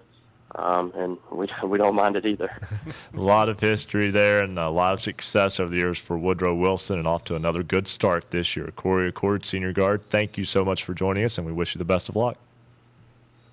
Thank you for having me. All right, and Coach Marone, I'll turn to you now. You heard what Corey was talking about there, and maybe not having the expectations of the community, but that doesn't change the expectations within the program. I know that, again, when you've had success for a long amount of time, your kids kind of get insulated from maybe what people expect of them, and they have their own expectations to live up to. Yeah, and I think sometimes those don't mesh, because from the outside, all of the experts maybe thought Woodrow not going to be where they normally would be in the mix. But I'm like you, that AAA bracket is really wide open, and when you've got Coach Kidd on the sideline, you've got the pedigree that Woodrow has. I don't think it's like anywhere else. Looking at it from the outside, I would have to say, if you were looking at programs over the last 50 years or more, who are the elite programs in West Virginia high school basketball, Woodrow would very deservedly take their spot in that pantheon of programs. I don't think there's any question. And I think when you put that jersey on, you have expectations, and even though the outside might look at inexperience, or they may not look at the talent level, like he said, it's a team effort. And it starts at the top. Dave Barksdale, who's been mentioned on this show, he's now with Greater Beckley, had a suit on the last couple of games. But tell you what, James, from Coach Barksdale to Coach Kidd, the man on the sideline has changed, but the expectations have not, and the quality of basketball at Woodrow has not either. Well, and give the tip of the hat to Coach Kidd. As you said, it takes a quality leader to be able to sustain what he had to go through to pick up his 9th win. I said on the broadcast that Beckley truly does have 9 lives because they used them all that night. Excuse me. But it was really interesting of how that game played out. Beckley opened up a 21-5 first quarter lead after a 17-0 run, and it seemed like it was all Beckley. A 17-point lead at the half, pushed it out to 20, and then Spring Valley started chipping away. And the next thing you know, we're a minute 30 left in the fourth quarter, and Ron Kidd's got his hands on his forehead sitting on the bench next to me, and he's like, oh, my God, is this really happening? Because Spring Valley just took the lead. But Spring Valley had an opportunity, knocking down free throws at the end. Jonah Mathis, the sophomore point guard, I talked with him on the ride to Ripley Tuesday night, and I said, was you nervous? He said, oh, my God. He said, I couldn't move my legs. He said, I was afraid I was going to fall down. He said, it looked like the rim was 25 feet away and about the size of a thimble. But it's teams like that makes both teams make each other better, because that was a good game for Spring Valley to build off of. That was a good win for Woodrow, like Corey said, because it pushes that team through those close games and gets them ready for those type of tournament games they're going to have in March. Yeah, and that experience is invaluable when it comes down to that. But I tell you what, I look at their schedule, and they play a great schedule every year. Ryan mentioned the Big Atlantic Classic. But I tell you what, if I had nothing else to do and you wanted to take a trip down basketball royalty, I tell you what, look down at February 16th when they travel to Logan. You get Woodrow and Logan and Willie Acres Arena. Just get the popcorn, get you a beverage, get a seat. I like the balcony down there at Willie Acres Arena. I'm telling you what, that would be worth the trip for anyone to go see 2 top-notch programs. Logan playing very well right now. And I tell you, if you just want to kind of wrap yourself in West Virginia basketball tradition, that would be an awesome game to see. If we go, let's not take the Tulsa Highway, though. I'm still sick from that trip. That's the easiest way. That's right, Jay. Well, you don't understand. I'll take the interstate. You haven't been on Route 10, have you? No, I've been on Route 10. I've been on the Turnpike. I don't care. I'll walk. I'm not going back through the Tulsa Highway. Bo Miller is not going to be your navigator. No, not a chance. Not a chance. I'm telling you, the Tulsa Highway is the flattest road between Huntington and Logan. It may be flat, but it's curvy as you know what. Well, it's not as curvy as Route 10. My friend, Route 10 from Huntington to Logan, you have not driven in West Virginia. That's why I stick to the interstate. There you go. Right now, we'll step aside and take a break. When we come back, we'll wrap things up. We're into our final 15 minutes already. We'll have our poll question, and we'll talk with our buddy Braxton in the back, who came out to the front of the show. And we'll explain this Man Hillbilly jersey that's in front of us as well, when Basketball Friday Night in West Virginia continues here on the Fast Break Sports Network. Basketball Friday Night in West Virginia will return in 2 minutes on the Fast Break Sports Network.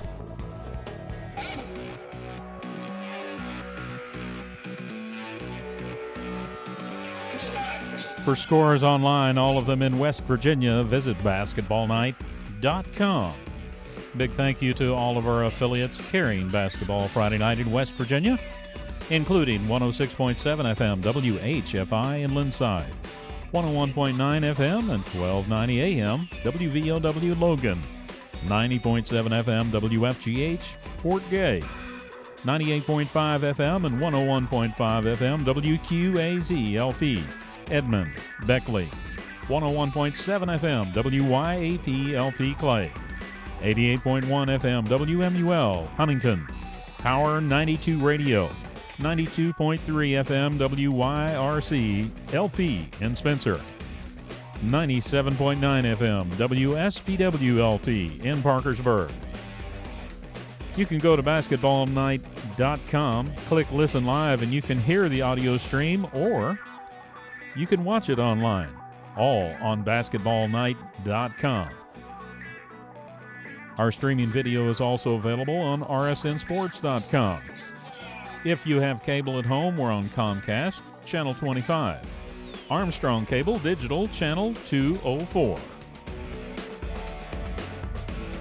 Thanks for joining us tonight. We appreciate everyone who has contacted the show. And a big shout out to all of our new followers tonight. Thank you for following us on Twitter @hoops_roundup. @hoops_roundup, including Get Buckets, Ashley Cole, Buddy Forbes, Eddie Morris, Andrew Harrison, Andrew Lane, and we also had new follower Drew Smith, Glenda Regal.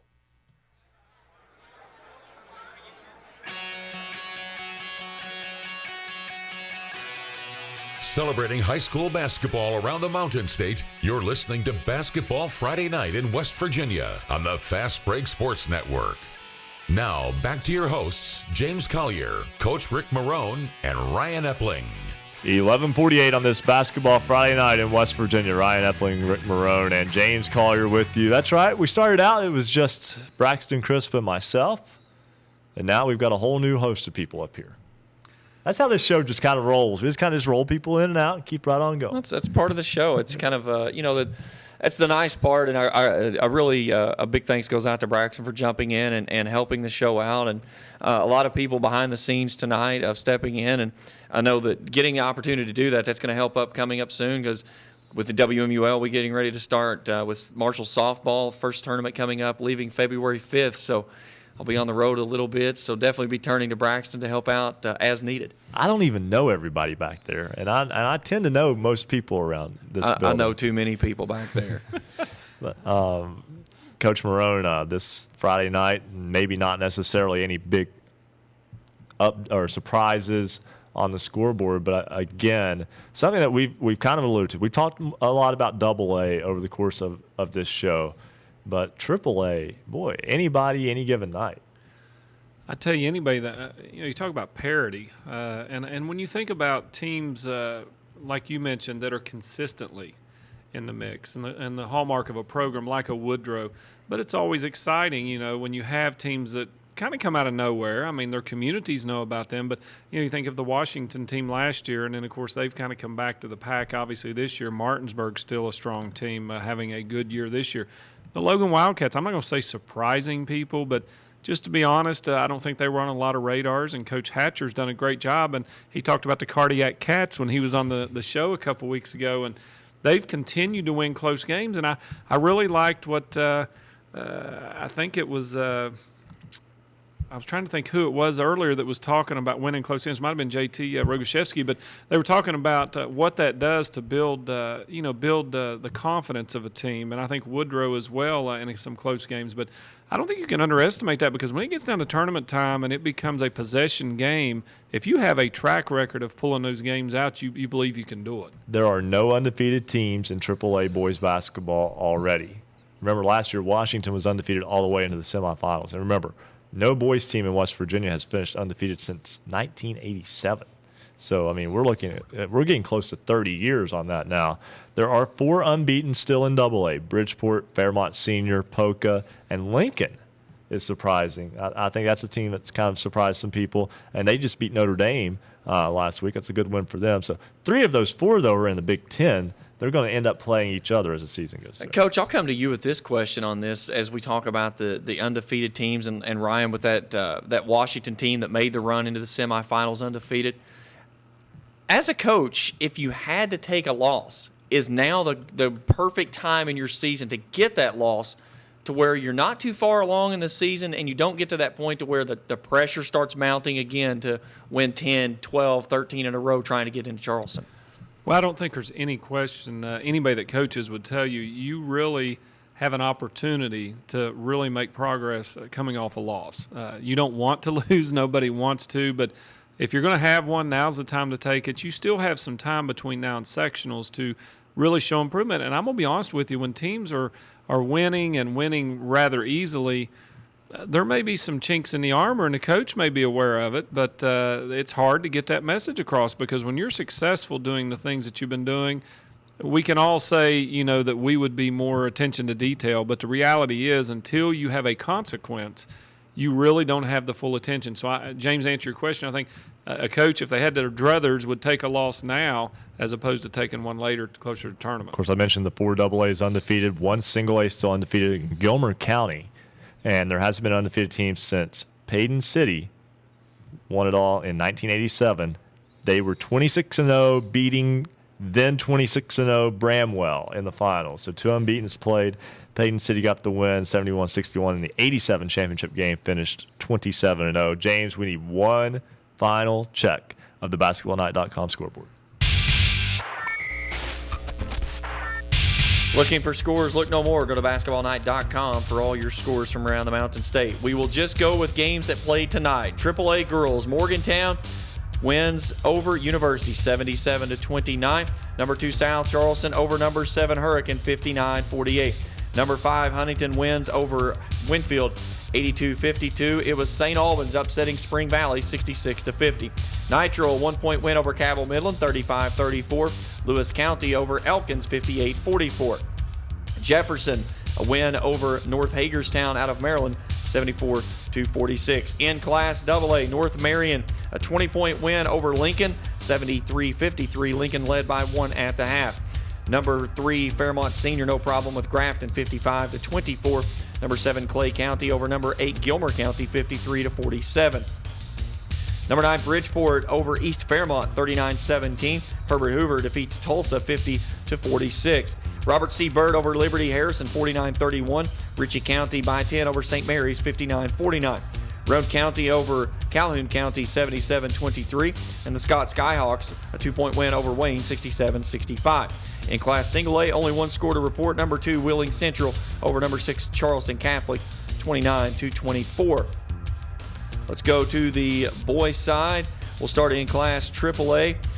Number 4 Park South over University 90-76. Number 10 Logan 73-64 win over Wyoming East. Brook over Weir 71-53.